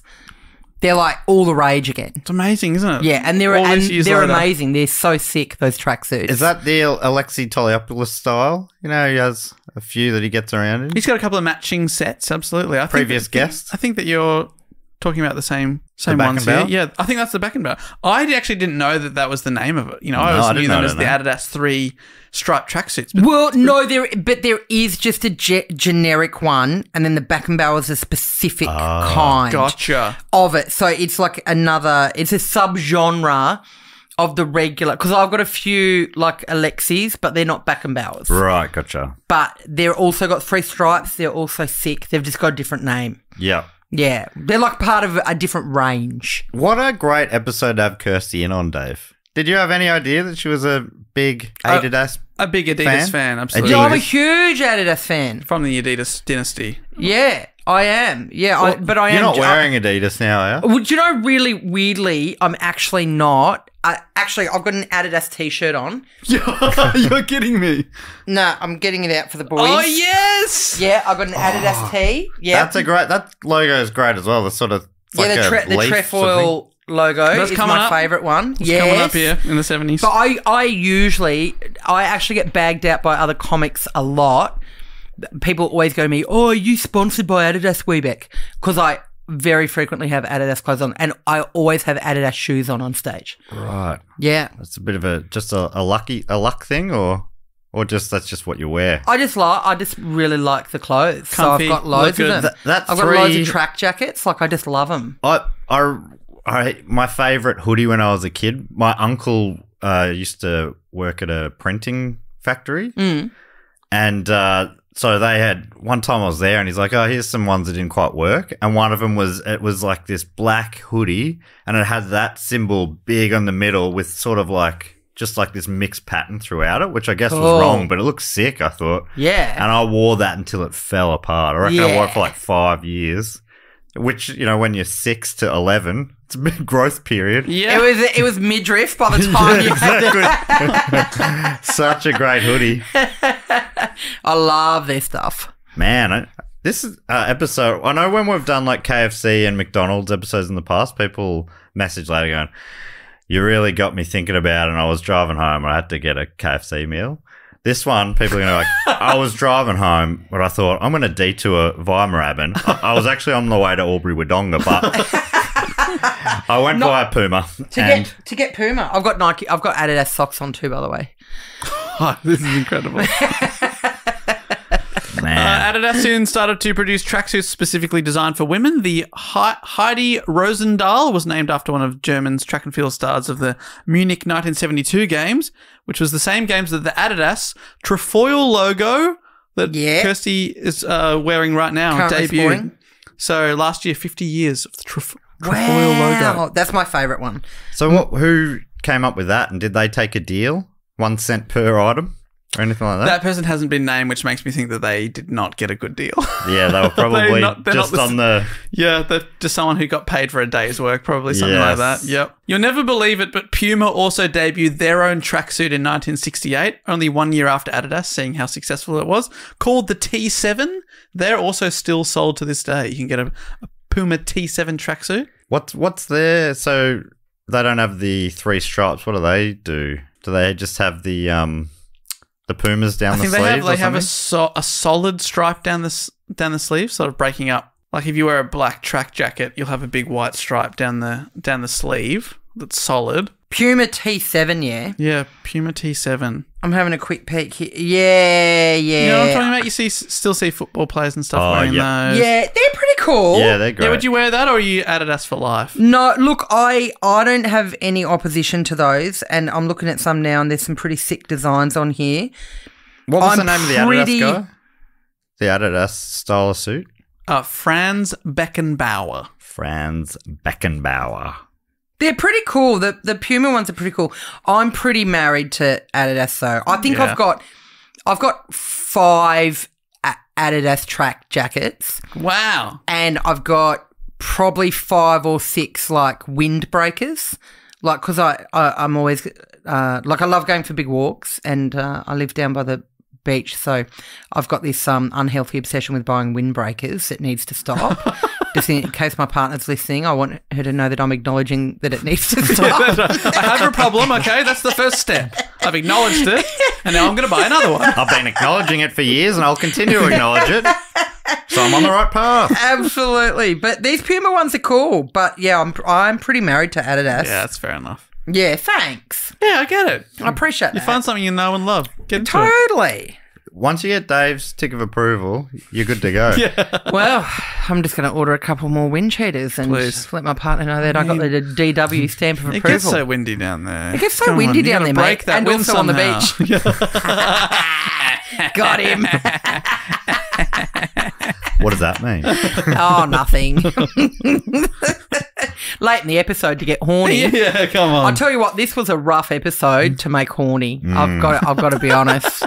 Yeah, unless you're a foot fetishist, it's tricky. Hey, I reckon we've got a couple in there. Probably more than you'd probably predict beforehand. But anyway, in 1970, Adidas debuted another iconic invention. I didn't know about this. I didn't know they created this. The Adidas Telstar, which is the iconic 32-panel alternating black and white design football or soccer. Oh, that's like the soccer ball. Yeah, the one like you in a cartoon, they're kicking a soccer. That's an Adidas Kicking a soccer. Telstar. Kicking a soccer. You are a sporty boy, aren't you? You're a sporty guy. You can join my soccer team if you like. Thank you. It's my pleasure. We genuinely need players, so if you'd like to be on my soccer team, please. Do you need a water boy? Do you need a commentator? Imagine if you came to all the games on a Wednesday night and commentated. Yeah. Be like, no, Dave, we needed players. Like, put the microphone down, Dave. I've got the headset mic on. A little portable thing. Go, go, go, go. Here comes Webeck. It's Webeck, Dave. It's Webeck. If you're going to commentate, say my name right. Well, they've got a French import tonight. Webeck has taken to the field. The ball was designed to improve visibility on black and white television, and its name came from the 1962 Telstar communications satellite, which was roughly spherical and dotted with solar panels, similar to how it appears. Isn't that so nerdy? It's named after a satellite. Who came up with that? That's cool. Used for the 1970 Football World Cup, Adidas has since provided the official match ball for every World Cup since. Whoa. Wow. Yeah. I've got the Brazuca at home. the one from the Brazil World Cup a few years ago. Oh, the Brazuca. Great name. Love it. What year was that? That must have been Ish. probably about 10 years back, maybe. Why have you got a soccer ball day? Matt, what's your name? Who are you? Where am I? Jess. Hey, Matt, why have you got a soccer ball? Oh, I got one of each balls at home, just in case, whenever you want to go out for a kick for the various sports. I'm trying to recruit him to my Yeah, soccer honestly, team. that was good. That one. That's cool. Yeah, He's sick. shown us a real cool ball. Oh, I had one Look up from the Brazuca. I don't know if it had a fancy name, but one from the 2002 Soccer World Cup, which was like a golden sort of ball. Do you want to look that one up, Matt? Ah. The Brazucas from 2014. What? Oh, okay, 2002. Why have you got a soccer ball day? Oh, yeah, right. This is all I do in my free time is try and recruit people to my soccer team. That's got a Look, I thought old it was school look. quite a good looking ball. That's Yeah. why I bought it. Was a good looking ball. Didn't All use right, it. all right. You're Didn't not use it. appropriate for my soccer team. Never been pumped up. It's called the Fevronov. Oh, Oh, fancy. don't mind Oh, if I do. Fevronova, sorry. Fevronova. Fevronova. You're Yeah, right. take that. I Take think that sounds better than Fevronov. Fevronov sounded like something. sounds like a weapon to me, like a gun. Unlike the yeah. Brazuca. Yeah, the Brazuca's like a pro. Yeah, I mean, what does the Brazuca sound like? No, I can't think of anything. No. It doesn't sound like any weapons that I can Yeah, think that- of. I think it's a new word They they went came around up the with. room and they said, Yeah. "Does this make you think of a weapon at all?" We're Yeah, very much about no. peace at the Soccer World Cup. I think it's reminding me of nunchucks. I think that's what it is.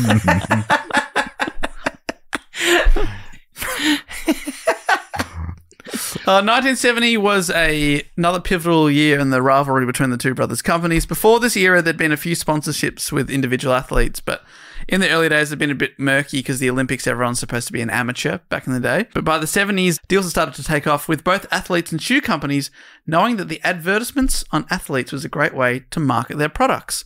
But according to the LA Times, things got so crazy in the lead up to the 1970 World Cup in Mexico, the two companies, Puma and Adidas, actually decided to come to a sort of peace treaty and to avoid the dealings that had marked their relationship for most of the 1960s. The most notable result of this interaction was the so-called Pele Pact, where both companies agreed not to sign a deal with Pele, the greatest and most famous football player in the world at the time. Their feeling was that they would both end up spending so much money on a bidding war that it would be not worth it in the end. Right. Well, what they should have done is one shoe each. Now We you have have signed Yes. Pele's left foot. Yes. But then when he yes. kicks a goal with the right foot, you're like, damn it. Yeah. Yeah. And we've kitted out his lower half. You can have his top half. Yeah. You can And- put him in a hat. Yeah, Earrings. The Pele bowler Yeah. hat. There's, You can there's pop lots a Puma balaclava on him. That's right. You got a lot of real estate up there. Shoulder Yes. pads. Yes, there's a earrings, lip ring, nose rings, Big hoops. belly button ring. Oh, you could ring it up. Belts. We'll let you have the belt. Okay. They'll fall down without you. Yeah, They need okay. you. Suspenders.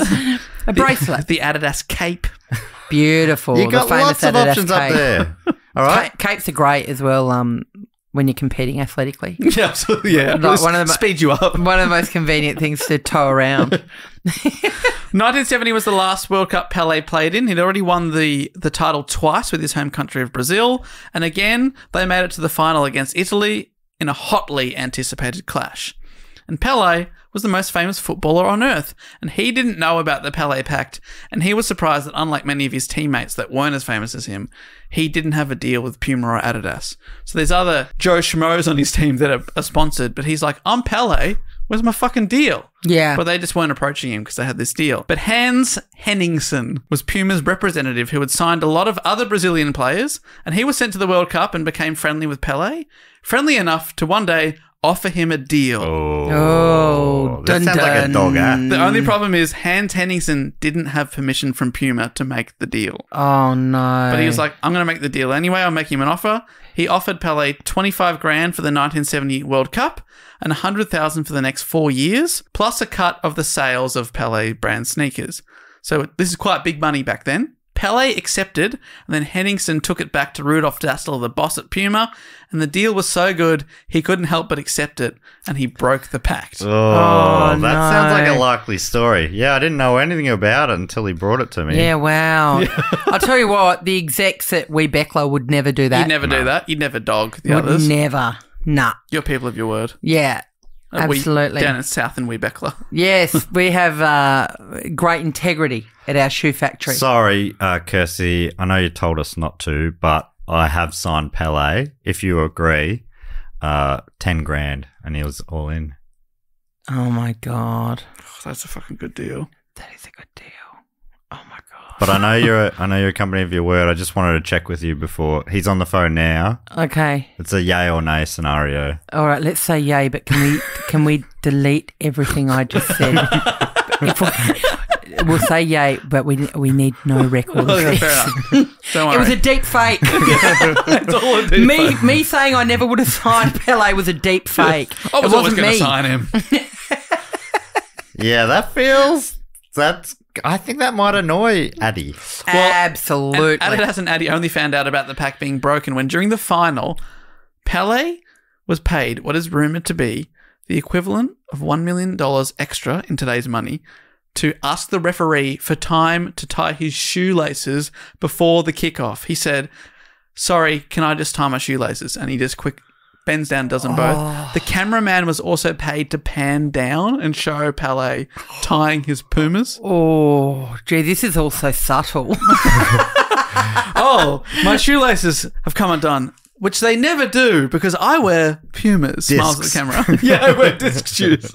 But also, like, yeah, what you just said then, Dave, like, it doesn't feel like a great look. Yeah. Like, I'm a professional football player and my shoelaces have come undone. Yeah. No one else on the fields have. Have both Please- at the start of the game, both have come undone. Yeah, please zoom in on the shoes responsible, which are these shitty Puma shoes that cannot sustain a shoelace being tied up.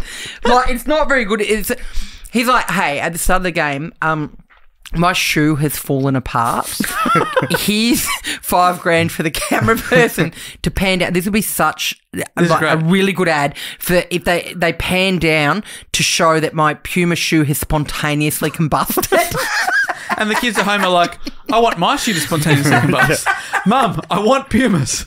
But Pele's feet were on fire. It was sick. Yeah, he looks so cool. It was wearing the ones made out of hand grenades from earlier. Oh, no, don't pull the pin.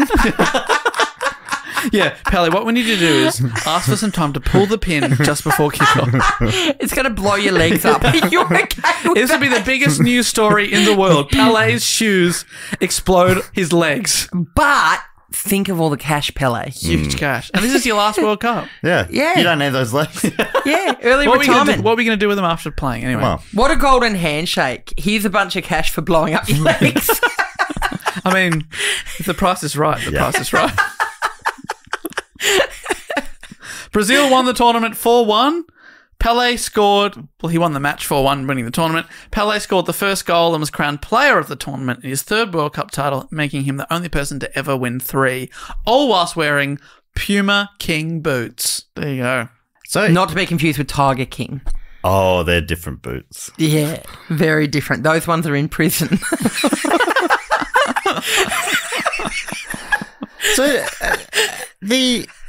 So how did Adidas not find out about till the final? Was he not wearing them through the whole Yeah, tournament? it was just throughout the tournament that guy was getting closer to him, being like, hey, Oh, let's, how about for Wooed the him. final? Wooed him and then Right. said, hey, we'll give you this Big in the deal for long the run, but final. here's even more cash up front if you just tie them.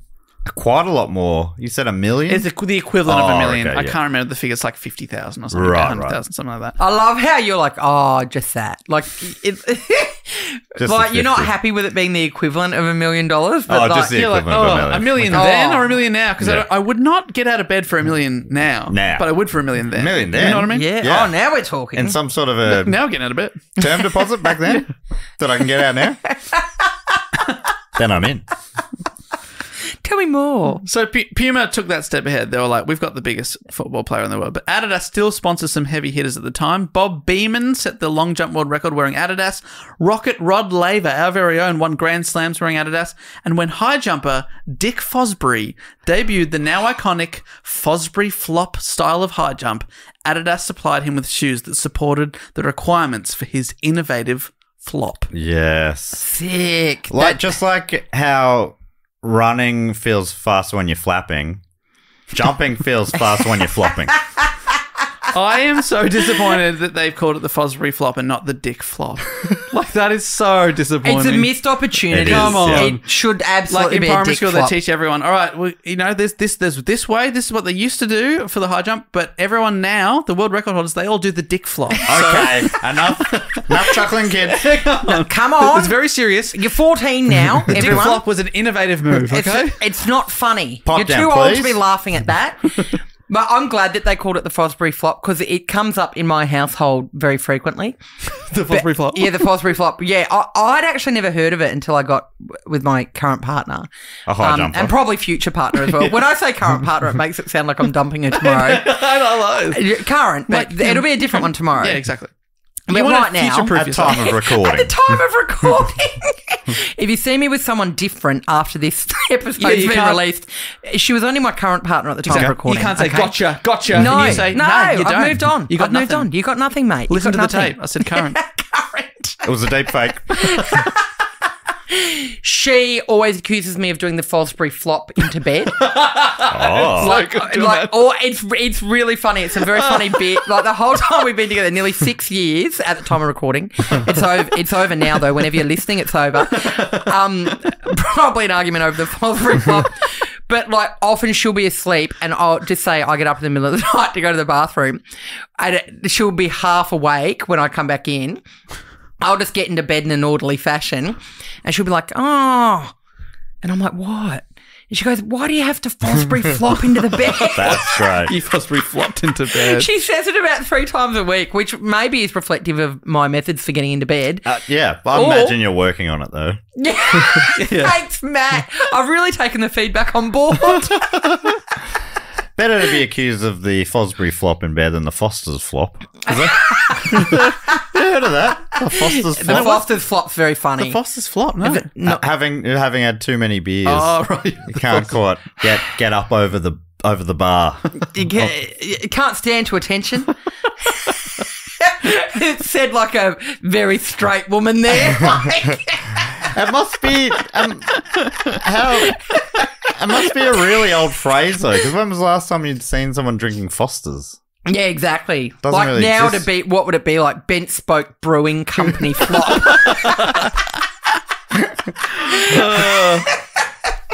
Ben Spoke Brewing blop. Ben Spoke Brewing blop. Ben, that's very Canberrian of you, bringing up. Isn't it? Yeah. Because I don't drink anymore. I was like desperately like trying to get hold of like Think a of a beer, craft think of a beer. beer. Yeah. And I, the other one that came just after was like Bridge Road Brewing. Oh, Oh no, one. yeah. I had a big night at the pub last night and we took a lovely person home, but unfortunately experienced a Bridge Road Brewery flop. It just that's doesn't very happen. mouthy. It's so mouthy. And assuming you're saying it on a hangover. Yeah. Oh, no. Last night I had a little creature flop. Little Emphasis on the little. little creatures flop. Disappointing in both senses of the word. We could be getting a Pele deal out of this recording, couldn't we? We could be going to all of these brewers and being like, would you like to chuck some cash in for the mention? And they're like, well, what did you say about that? Oh, don't worry. Don't But listen. We gave you a plug, so to speak. Yeah. What would the opposite be if there was a beer that wanted to say you won't get a Foster's flop with us, you'll get the The Resch's Rod. You get rock hard with the Resch's. no more Foster's flops. Get rock hard with Resch's. Enjoy the Resch's Rod. The Resch's Rod. The rock hard Resch's Rod. I think we've done it. I think I think we've done it. All right, Rashers, if you're listening. If you're listening, Now, is that a brewery that's still around? What was I have no idea. Yeah, wow. I haven't feels seen like Resh's a- for like a good 15 Oh, years. that's a Foster's era sort of brewery, isn't it? Do you know what, though? Brewery. Resh's should make a comeback. They should make a comeback because we've just made them huge. Exactly. Yeah. It's time. It's time. All right, we're nearly there with the life of Adidas and Puma here, because the 1972 Olympics, Adidas boasted 80% of the athletes that won track and field medals wearing their shoes. So they were really taking a step above Puma. Despite them signing Pele, more athletes are wearing Adidas, including tennis player Stan Smith, who wore Adidas shoes when winning Wimbledon in 1972. Do you know the Stan Smith shoe? Yeah. It's quite a famous Adidas one. I've got Stan Smiths. I think they're a great Of shoe. course you do. They're- You must live in an Adidas museum. A great looking shoe. What do you got, a walk-in wardrobe for your shoes? After this recording, I'm going to send you a photo of my shoes and apparel. I would love to see Yeah, that, you'd love honestly. But I didn't know this about the Stan Smiths. They were originally named yeah. the Adidas Robert Halle after the brand endorsed French prominent player Robert Halle. But in 1978, the sneakers were renamed after Stan Smith and then went on to be extremely popular around the world. So a lot of people know the Stan Smith shoe, but no one knows the Robert Halle shoe. How No. annoyed would he be? So annoyed. He got rebranded. He was the original, but Stan Smith made a killing out of it. Good on you, Stan. On your stand. Yeah. So the rivalry stayed on until the 1970s, and the two Dassler brothers reportedly never spoke after their split. Wow. Any correspondence between the company, they weren't speaking. I've got a bodriggy boner. He's done it! He's done it!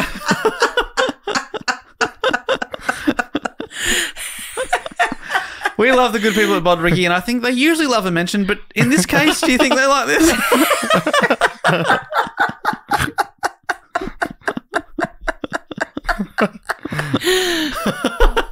I had a six-pack of Bodriggy last night. Don't worry, no ill effects. I'm still up, if you know what I mean. Big night. Oh my God. Call the doctor. But sadly, all good things, including rivalries, must come to an end. Oh, that's good. Rudy died. Oh, okay. Rudolph, the older brother, died. The Puma Man in 1974, and his younger brother, Addy from Adidas, died in 1978. They were buried in the same local cemetery, but on opposite sides. Oh, Of course they were. Of course. So they went to their graves holding onto the grudge. Yep. Oh, what a bummer. Never forgave each other. That's horrible. And also, this is a terrible time to have a Heineken hard on. At the funeral. This is not appropriate. Well, why are you serving Heineken?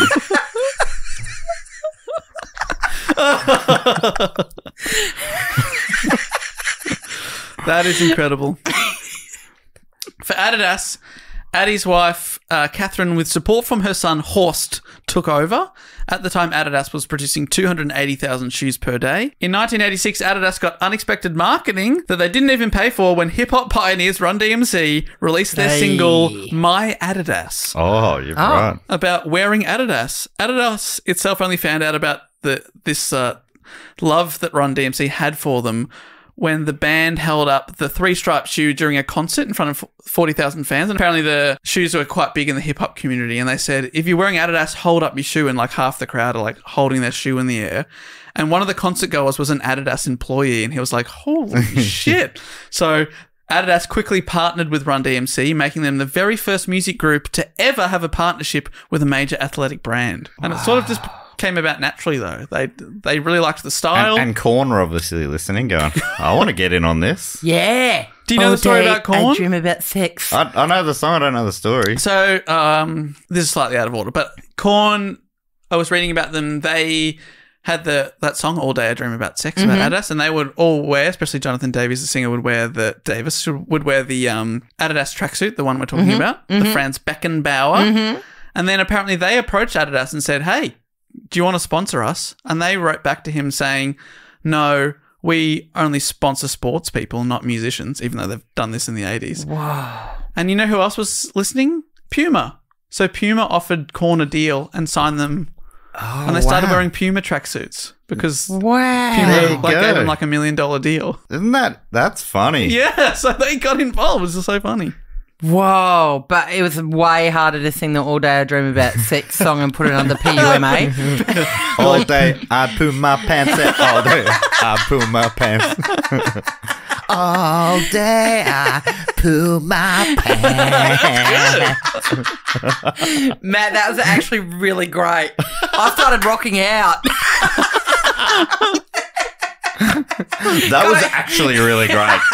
It was so good it gave me a Cascade Stout stiffy. I got a Carlton Dry chub. Chub. A dry chub. You don't want that. Dry chub. Dry. It was either a dry chub or a draft chub. Sorry, I've got a horny Han hard on. I've got a big stone horn. and wood. Oh, Full stop. good. That's good. Look how chubbed you are, Dave. That's something. Stone and wood sure was. Got him. Got him. Stone and Woody.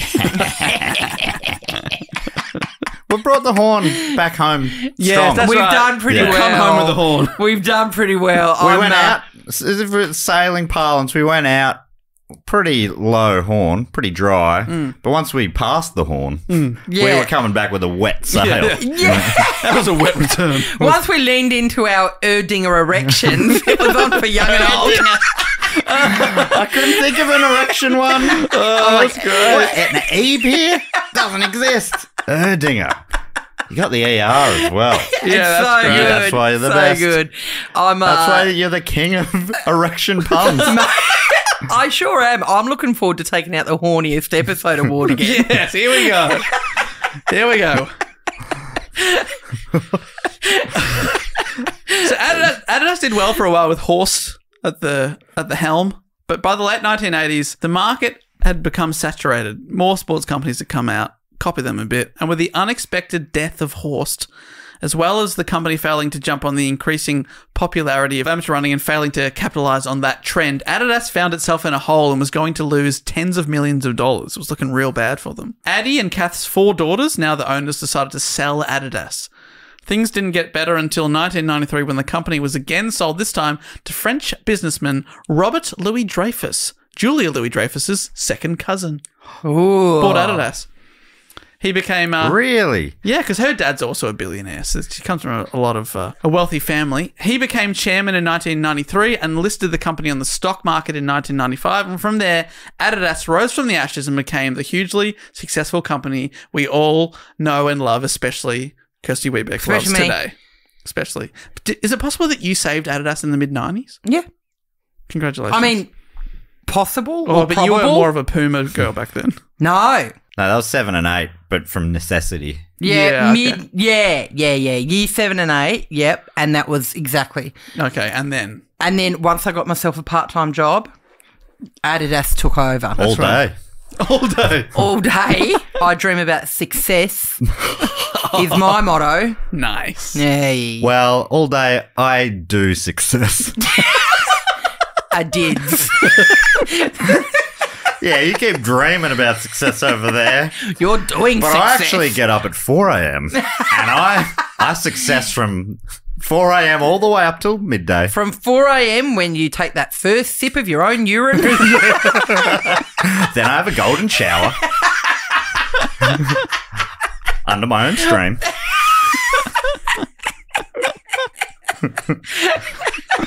What are we doing? I don't know. I think if people have got this far, They've got this this is far. what they want. Yeah, It's on them now. it's on you. Yeah, let's victim blame.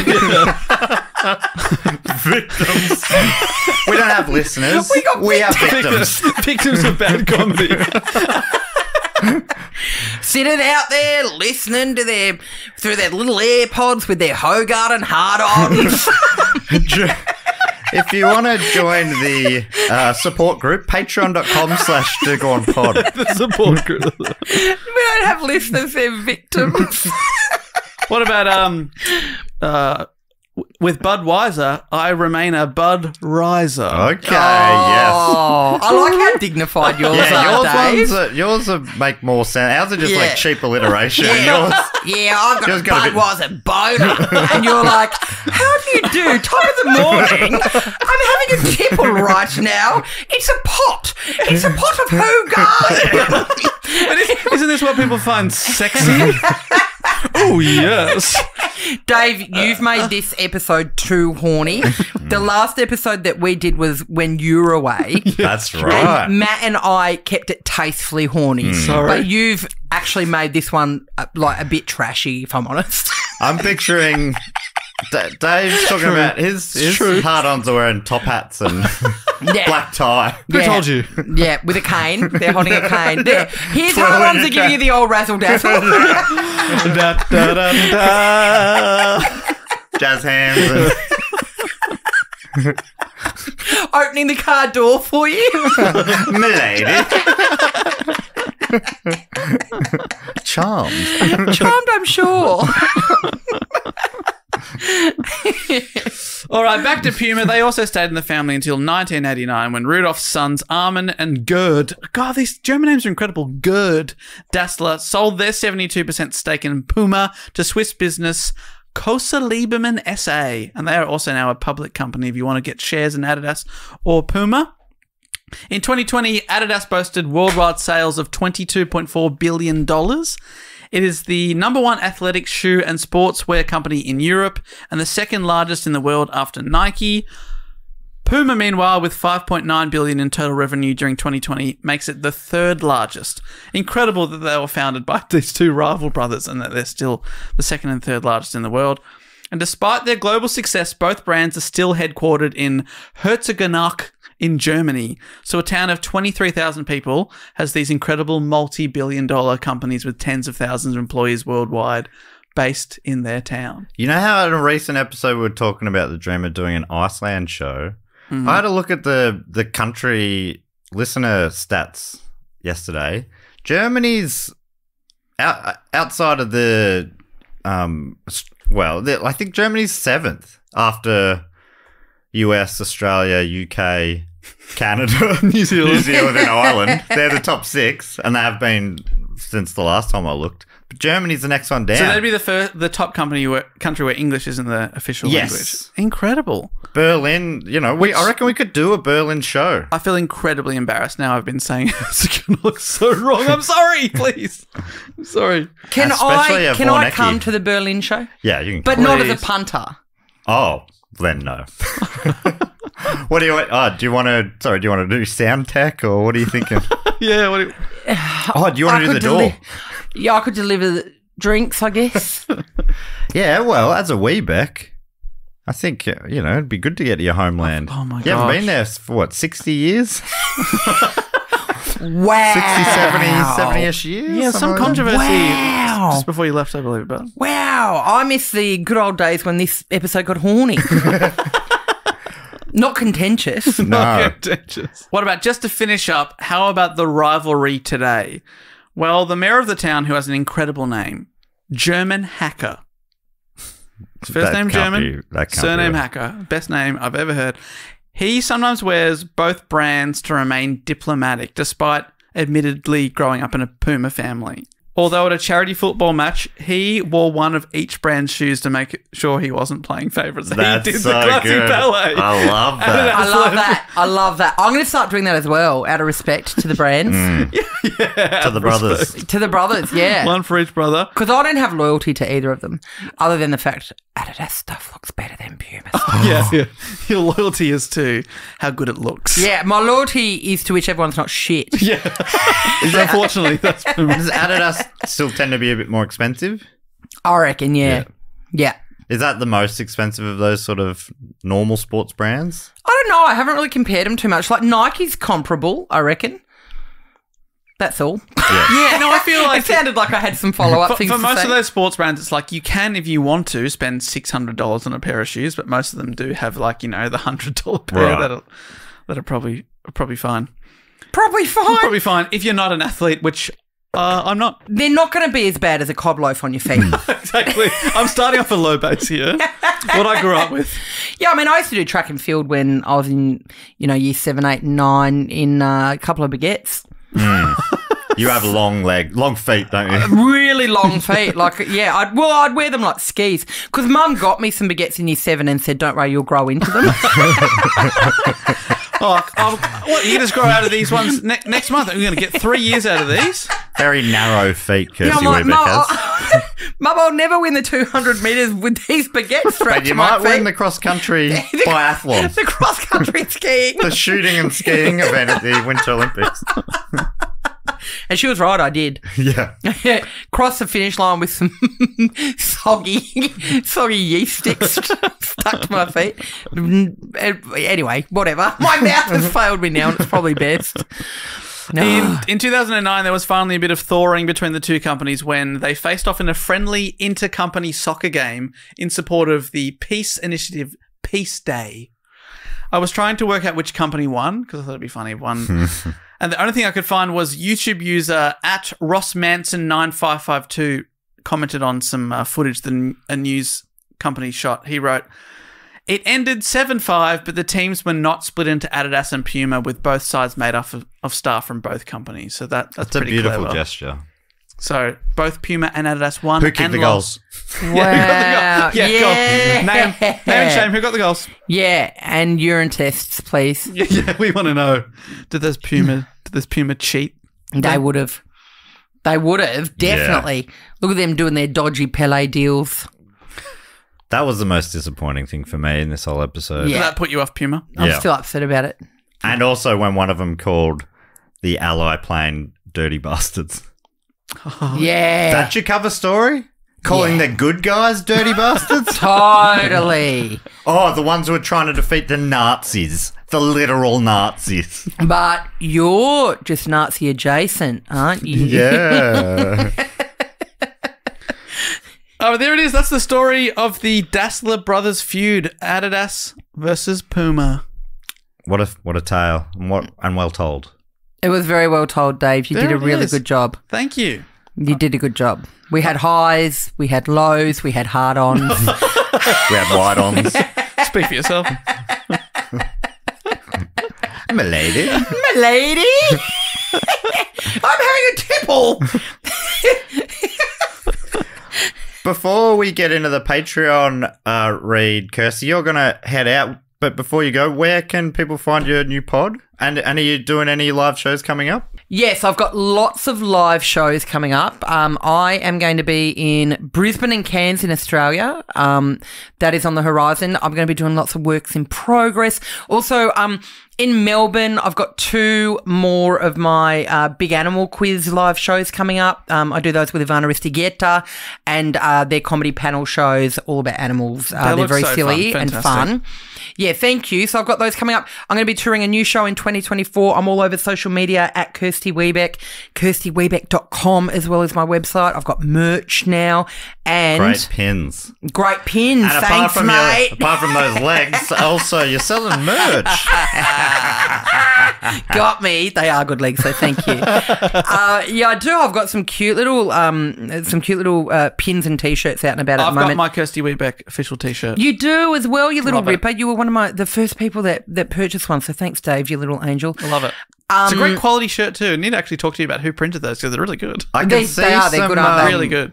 Some maybe tracksuit, Kirsty Weebeck tracksuit. Oh my gosh! If you get Yeah, with 3.5 stripes on the side of the yes. the wee Beckler 3.5 The, stripes. the Adidas logo could be changed into a W. It could easily, Yeah. with ease. That's a fun. Absolutely.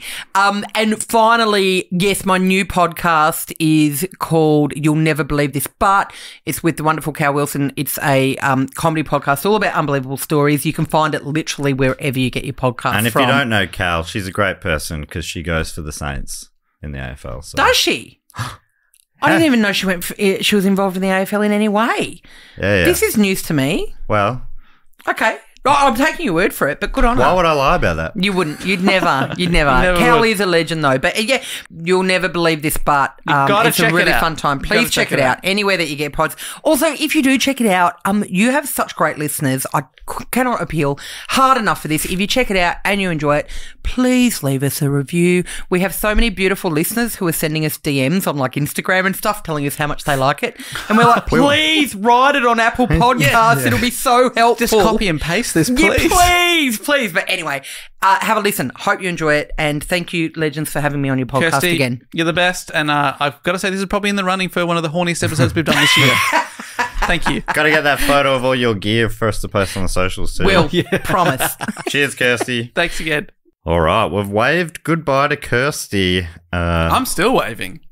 Yeah, you can stop. She can't see you now. Oh, yeah. That's right. We're in a windowless studio.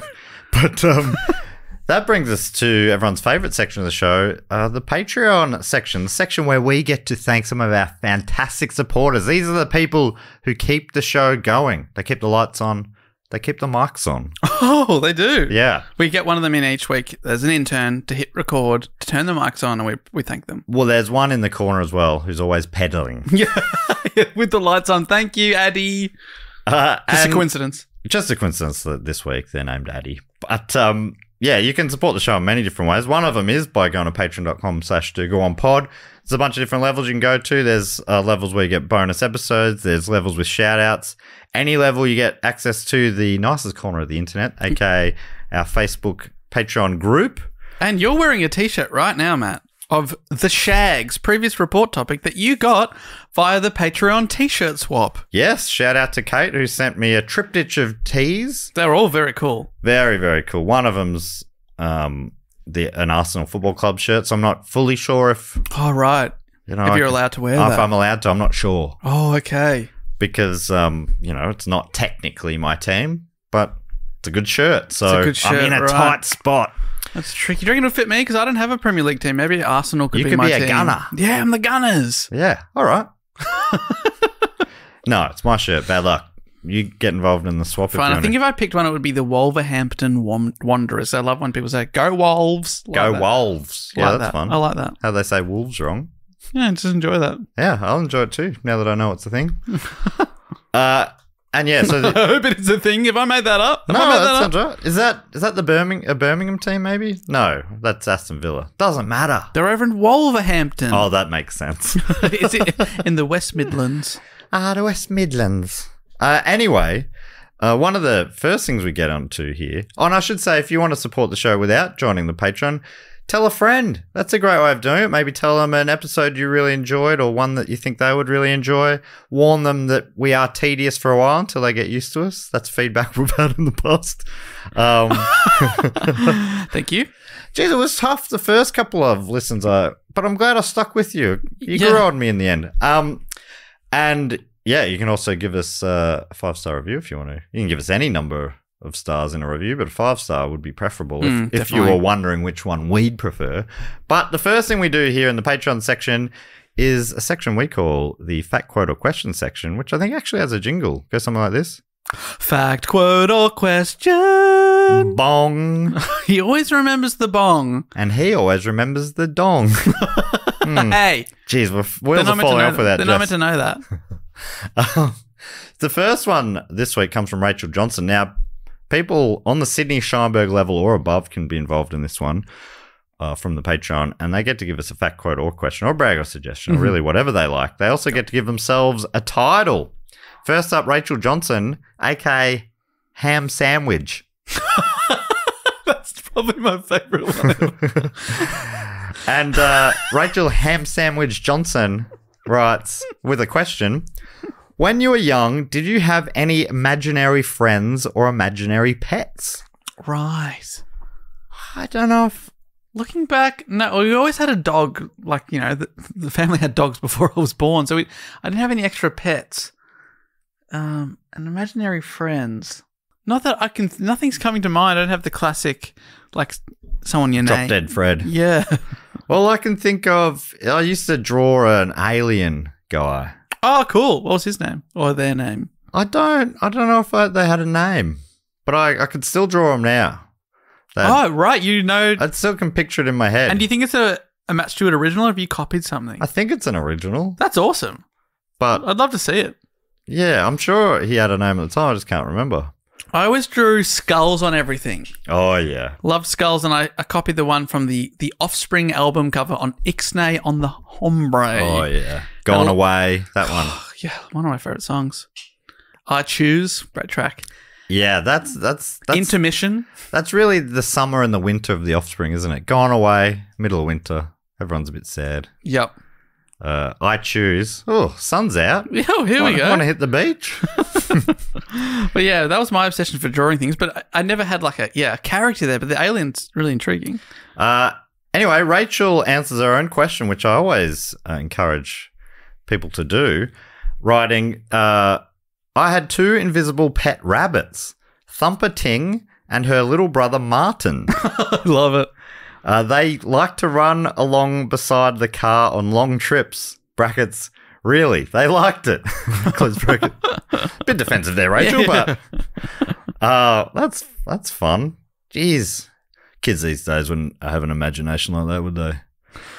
They'd be on their bloody Xbox in the car, something like that. Yeah, the Xbox will be running alongside the car, dragging it. Dad hasn't realised. Thank you, Rachel. Next one comes from Michael Derizzi, aka Paella. Do we very- have something very where- food where we've related asked one, for them this. to call themselves food? It's so funny. That is so funny. And there, Michael's given us a brag, writing, not too dissimilar to Dave, I've been learning a second language, the Spanish variety as opposed to the French, though. Ah, They're very related languages, though. They Yeah, both both- came out of the Latin both romance languages, I romance believe. languages, okay. One thing I was told is that changing my phone's language setting to Spanish helps speed up the learning process. Oh gosh, I haven't heard that, but that's cool. In reality, doing that has only helped me use my phone less. Also good. Oh, okay, great. That is a win-win there, Michael. Paella. Hope I'm saying that right. Paella. And can I just say, hola, ¿qué tal? Can I just say, sí, señor? Slowpoke. Senor Slowpoke, one of the great Looney Tunes characters. Thank you, Michael. Next one comes from Harrison and Rebecca Ellis. Love a power couple. Writing, firstly, their title is Your Married Friends Who Have Been Inviting You Over for Dinner, but can't find a weekend that works in our schedules. Oh gosh, it is difficult sometimes when life just gets busy. Life just gets in the way. It does. We want to get together, but it's just hard. It's just hard. You've got your things, we've got ours. Yes. Also, another food-related title, dinner. Dinner? Yes. Oh my gosh, we got ham sandwich, paella, and dinner. Feels like we've got a feast going on here. This is good. They're offering us a fact, writing, Wisconsin banned the sale and use of margarine from 1895 to 1967. And while the ban was lifted, some restrictions on margarine remain today. Isn't that sad? No one in Wisconsin would have been able to celebrate the Saints' 1966 premiership victory with a margarine roll. With a big tub of margarine. Maybe on a roll. margarine bap. Or Oh gosh. hopefully they already had cotton socks by then. Oh yeah. My gosh, there'd be no way they could have a Wigan kebab with margarine. They continue. It's still illegal for a restaurant to serve margarine as a butter substitute unless the customer specifically requests it. Okay. That's fun. So that's fact number 12 Did you have to get them? from travelwisconsin.com. Oh, it's an interesting fact. Do you think that you have to get them to fill out like a permission slip for the margarine Yeah, I guess so. before it hits your table? You need to get like a chemist or a police officer to sign it. Yeah, that's right. It's a full stat tech situation. Thank you, Harrison and Rebecca. Finally this week from Alec Ruiz Guerrero. Alec Ruiz Guerrero. aka junior vice writer at the 90s Do Go On animated kids show. Oh, cool. That is great. Love to be in one of those. It doesn't say there, but I think the subtext is snacks. Yeah. Definitely some food happening. And Alec has got a question, writing, Hello again, Do Go crew. If y'all had a line of action figures, what would they be and what accessories would they have? In tradition, I have my own answers. Well, thank you so much. Do you want to go first, or do you want to hear Alex? Oh. So why don't you give it's- give the three of us our accessories and see how close you are to Alex? Oh, he's got answers for us. Yes. Oh, interesting. So it's obviously stuff. It's not what we'd want, like, you know, like a cool thing. It's like basically what we have in real life that would be represented. Is Yeah, that what I mean? that's okay, right. so I'd probably have maybe like a colourful sweater. Because Cosby style. Yeah. I You prefer see not to be yourself- called that. You see some parallels? It's like a bit, just a woolly sort of thing that I like to wear. I am sort of wearing an oversized one today. Geez, what else am I? Pie. I don't know if a pie, yes, definitely a pie, and maybe I'd have like Humphrey with me. Humphrey and a book of trivia. Yeah, That's a book and trivia. that's good. And that's efficient. Okay, I'd have that.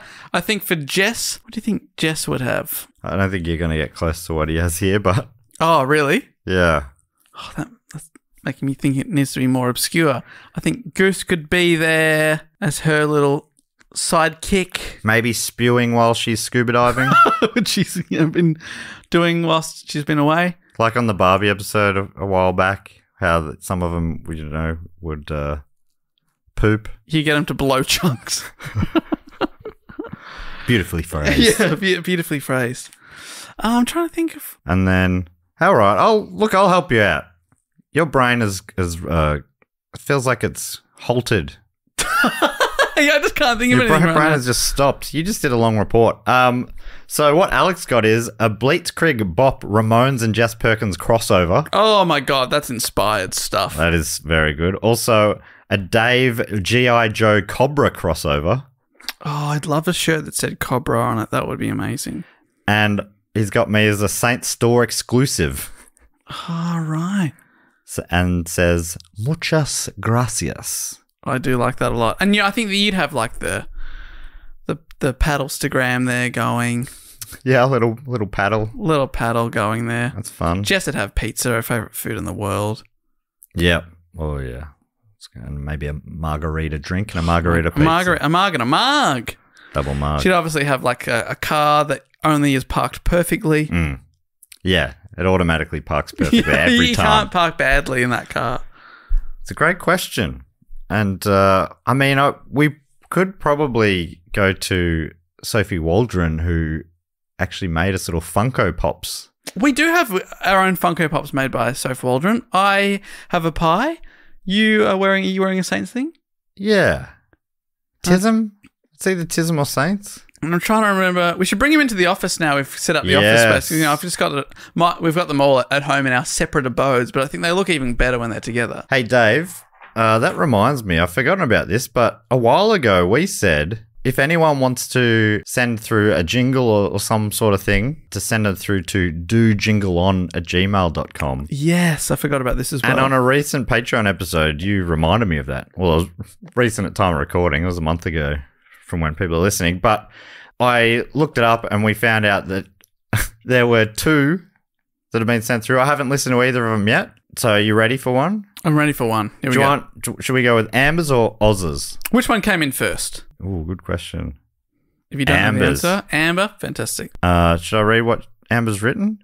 Yeah. This is Amber Libbet Miller. When I was listening last night and the request for jingles was given, in that moment I heard the song Top of the World by the Carpenters, and it was stuck in my head. So naturally, I took that as a sign that I should make a jingle to that tune. Love it. So now all of the disclaimers, because I feel super cringe as I submit this. I don't know if most people submitting things will give a polished, professional sounding product, because obviously this is not that. And I don't know if you could even use it because of copyrights. I think this is parody. That's right. We're parodying the Carpenters. Lastly, have you seen that clip of Karen Carpenter drum solo? No. That's so good. Awesome. Lastly, I don't know if it just outright sucks, because I don't usually do this kind of thing. It just sounded fun. So I only spent a little bit of time on it this morning. With all that said, I realize this may not have a chance of being heard on the pod, and that's perfectly fine by me. I just thought you three might personally enjoy it. If I didn't enunciate well enough for you to understand what I'm saying, let me know and I can tell you. Thanks for listening. Okay. Do you want to put the aux track on there? I'm very excited to hear this. Dave, are you ready? I am ready. Orcs is on. All right. Do go on's the best podcast to me. Since I ponder almost everything I see. Now you share with my guys. Hope that they'll be surprised. Surprised at what they learn when it's your turn. Everything in the world from A to Z. Being told by you, Matt, Jester, Dave, Warner, Yes. Full name. and what you're gonna hear was voted on by your peers. The topic of which the Patreons are most keen. They're on the topic of the week, looking up information, the most thorough explanation they can find. And they love to expound while the others joke around. Oh, great. That's the gist of Holy the pod to go on. That just worked. Standing O. Amber. Thank you so much. You said you just threw it out in a morning. You could have told me you had a team working on that for a month and I would have believed you. Every syllable in a perfect spot. Yes, well crafted, and honestly explains the show much better than we ever do. So, and you've done it in song. I also like that it sort of sounded like you were recording it in a room next to people you didn't want to hear. You were sort of, I like the whisper singing. That's right. You could tell there was more power in that voice if needed, and it sounded beautiful though. So that's amazing. I can't believe, it's so fun that we've got two of these, and maybe now that we're mentioning it, people will want to send their own ones in. And if you want to, you can send it through to dojingleon@gmail.com. Is that right? Perfect. Am I saying that right? Sounded great to my ears. And yeah, thank you so much, Amber. Now, the next thing we want to do in the Patreon section, now Jess normally comes up with a bit of a game as we shout out a few of our other great Patreon supporters. Dave, it was your topic. Do you want me to have a go? Or do you want to have something in mind? What, do you have something that comes to mind? Or I thought maybe we could name a new sporting brand for them. fantastic. You know, Addy became Adidas, Rudy became Ruda, became Puma. Yeah, just 3 short steps Yeah. from Rudy to Puma. All right, let's do that. All right. Well, I'll read them out until you run out of ideas, and then we'll switch. Okay. First up, it could be soon. It could be you might get through them all. We don't know. First up from Chandler in Arizona in the US of A. It's Lauren J. Lauren J. Sounds. What about LJs? And it's like sporty pajamas, like PJs. Oh, But it's LJs. LJs. LJs by Lauren J. Leisure jammers. Yeah, it's more like lounge pajamas. jammers. You know what I mean? It's Yeah, like you wouldn't wear your pajamas to the shops, but they're stylish. You know what I mean? Oh, I know what you They're mean. a statement. Yeah. LJs by Lauren J. Oh, that's fantastic. Thank you so much, Lauren J. Next up from Mayfield West in New South Wales here in Australia, it's Heckers. Heckers. Mate, that is absolutely Heckers. Absolutely heckers. Things are actually getting real Heckers around here. Maybe calm down a bit. Things are getting a bit too... Heckers is already very good.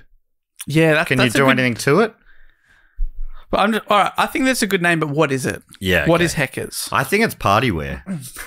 Yeah, okay. I'm picturing like throwback, Manchester era party wear. You know, like warehouse party, Like raves. Getting heckers at the Hacienda. Yeah, Heckers. Oh, I've got a Heckers brand oversized dummy, you know? Yeah, okay. Goo goo gaga, I'm wearing heckers. Yes. Things are getting Heckers here.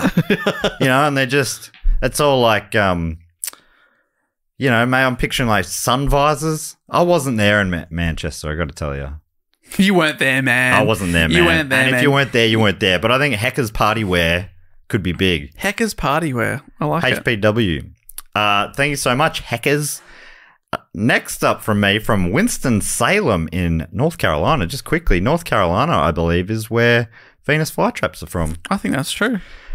And from Winston-Salem, it's Libby Mason.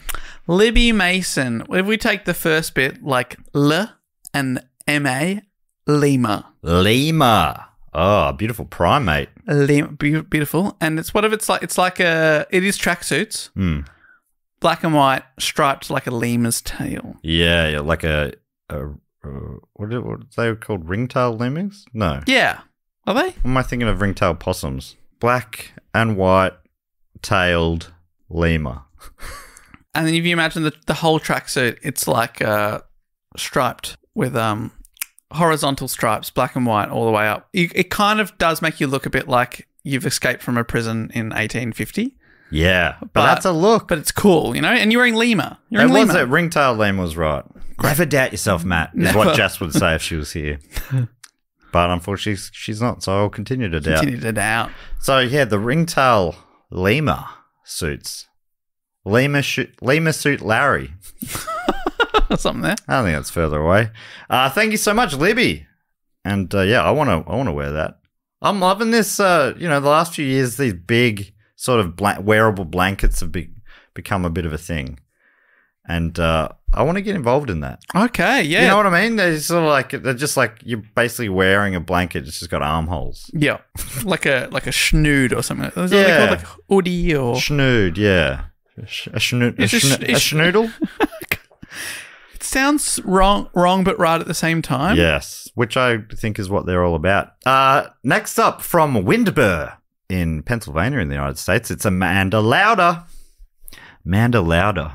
Oh, I mean, there's got to be something there with Lauder. It's sort of probably, a PA suit. So maybe it is one of these blanket type suits, a schnoodle, only it's got in the heft of the jacket, it's actually got speakers inbuilt. Oh, right. So you could be the most annoying person on public transport. You've got, it's for, yeah. Well, yeah. Or a conductor on public transport. Exactly. You got the microphone a comfy coming in. conductor. Yeah. Attention. Does everyone have their tickets, please? Yes. In our comfy conductor range, yeah, I wear Comfy Conductor by Amanda Lauder. I like it. Thank you so much, Amanda Lauder, for your support. Next up from Address Unknown, can only assume from deep within the fortress of the moles, it's Daniel. Ooh, okay. What about something that is like sort of in the mole range? I think maybe Daniel's surname starts with S, based on the email address, just in case Daniel is like... Is it me? Could that be me? Yeah. We're talking about you. And for people who are signed up and are wondering, there's a spot where you've got to add your address in if you want us to read out your address. Or send you a Christmas card. Yes, that's right. So some people don't want anything mailed to you, which is fine. Just means you don't get the Christmas card. And when you're read out, We don't know your address.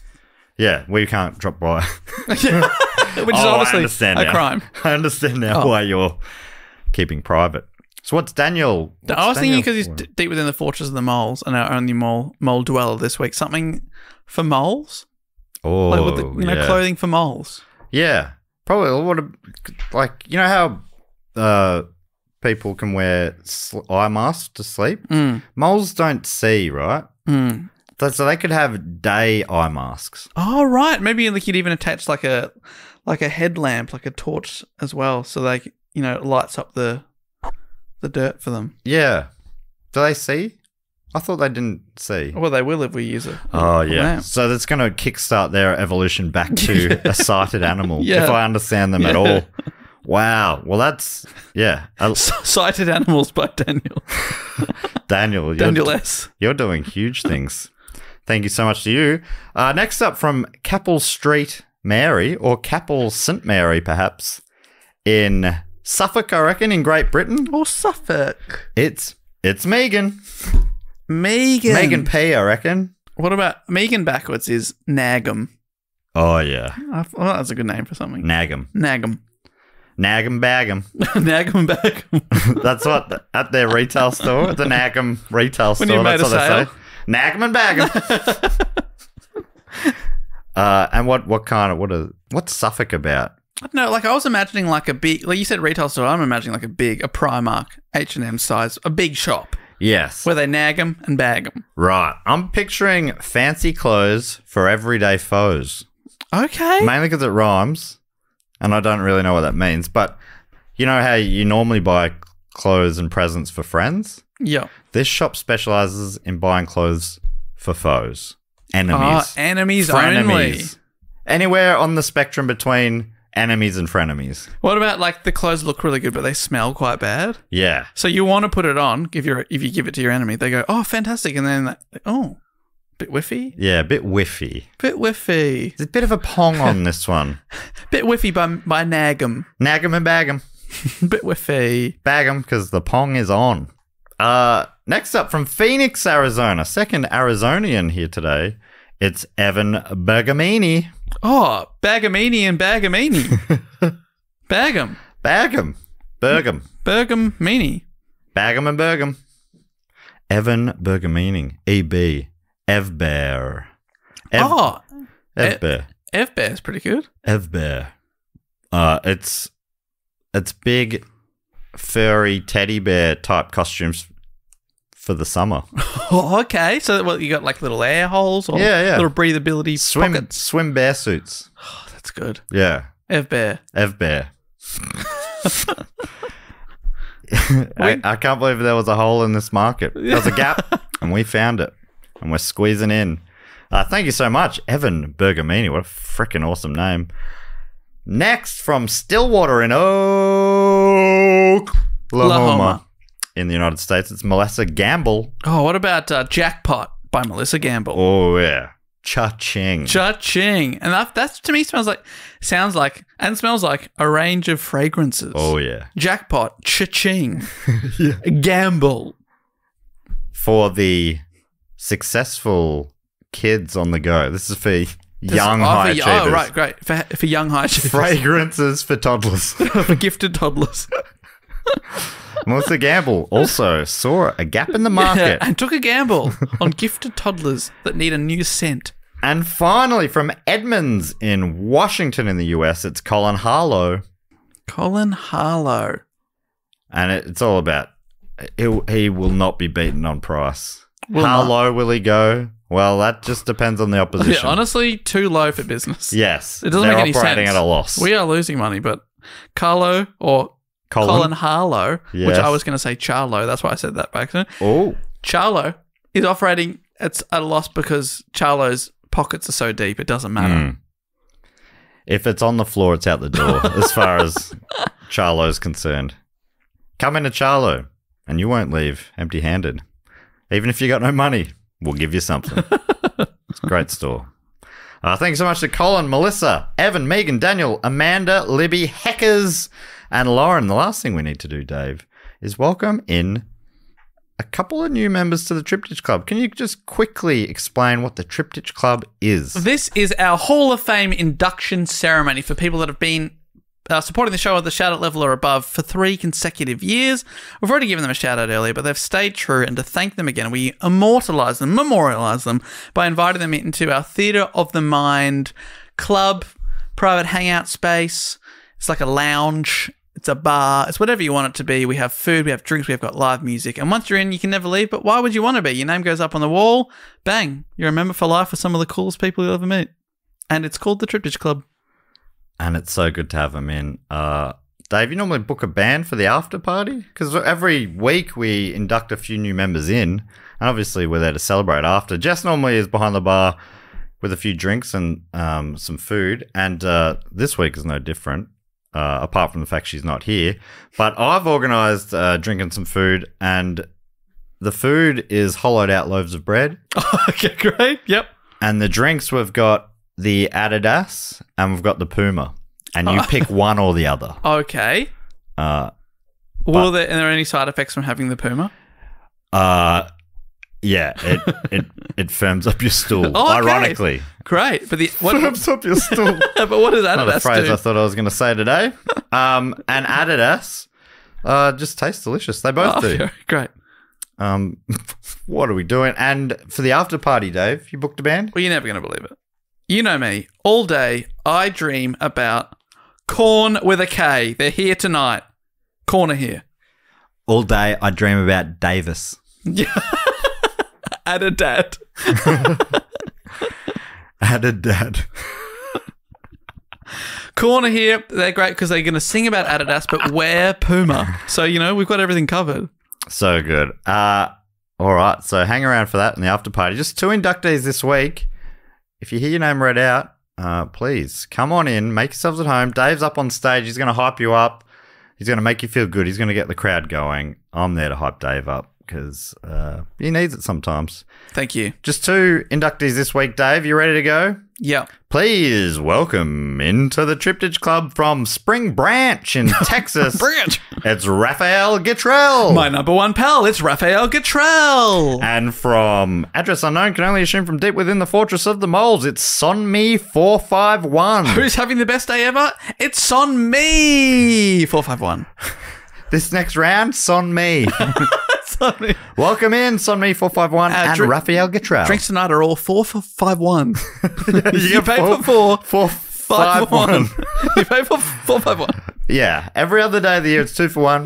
Tonight only 4 for 1. 4-5-1.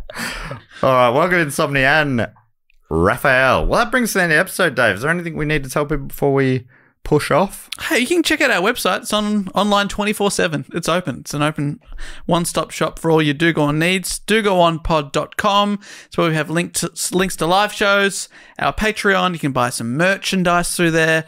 And, other infos about our show and our other podcasts. Book Cheat is back, baby. Who Knew It with Matt Stewart's just celebrated a 1-year anniversary. We've got new Listen Now episodes coming out. No, God, the network's going off. This network is going off. And yeah, we're gonna get around to our Nicolas Cage side pod on the Primates feed soon if we haven't already.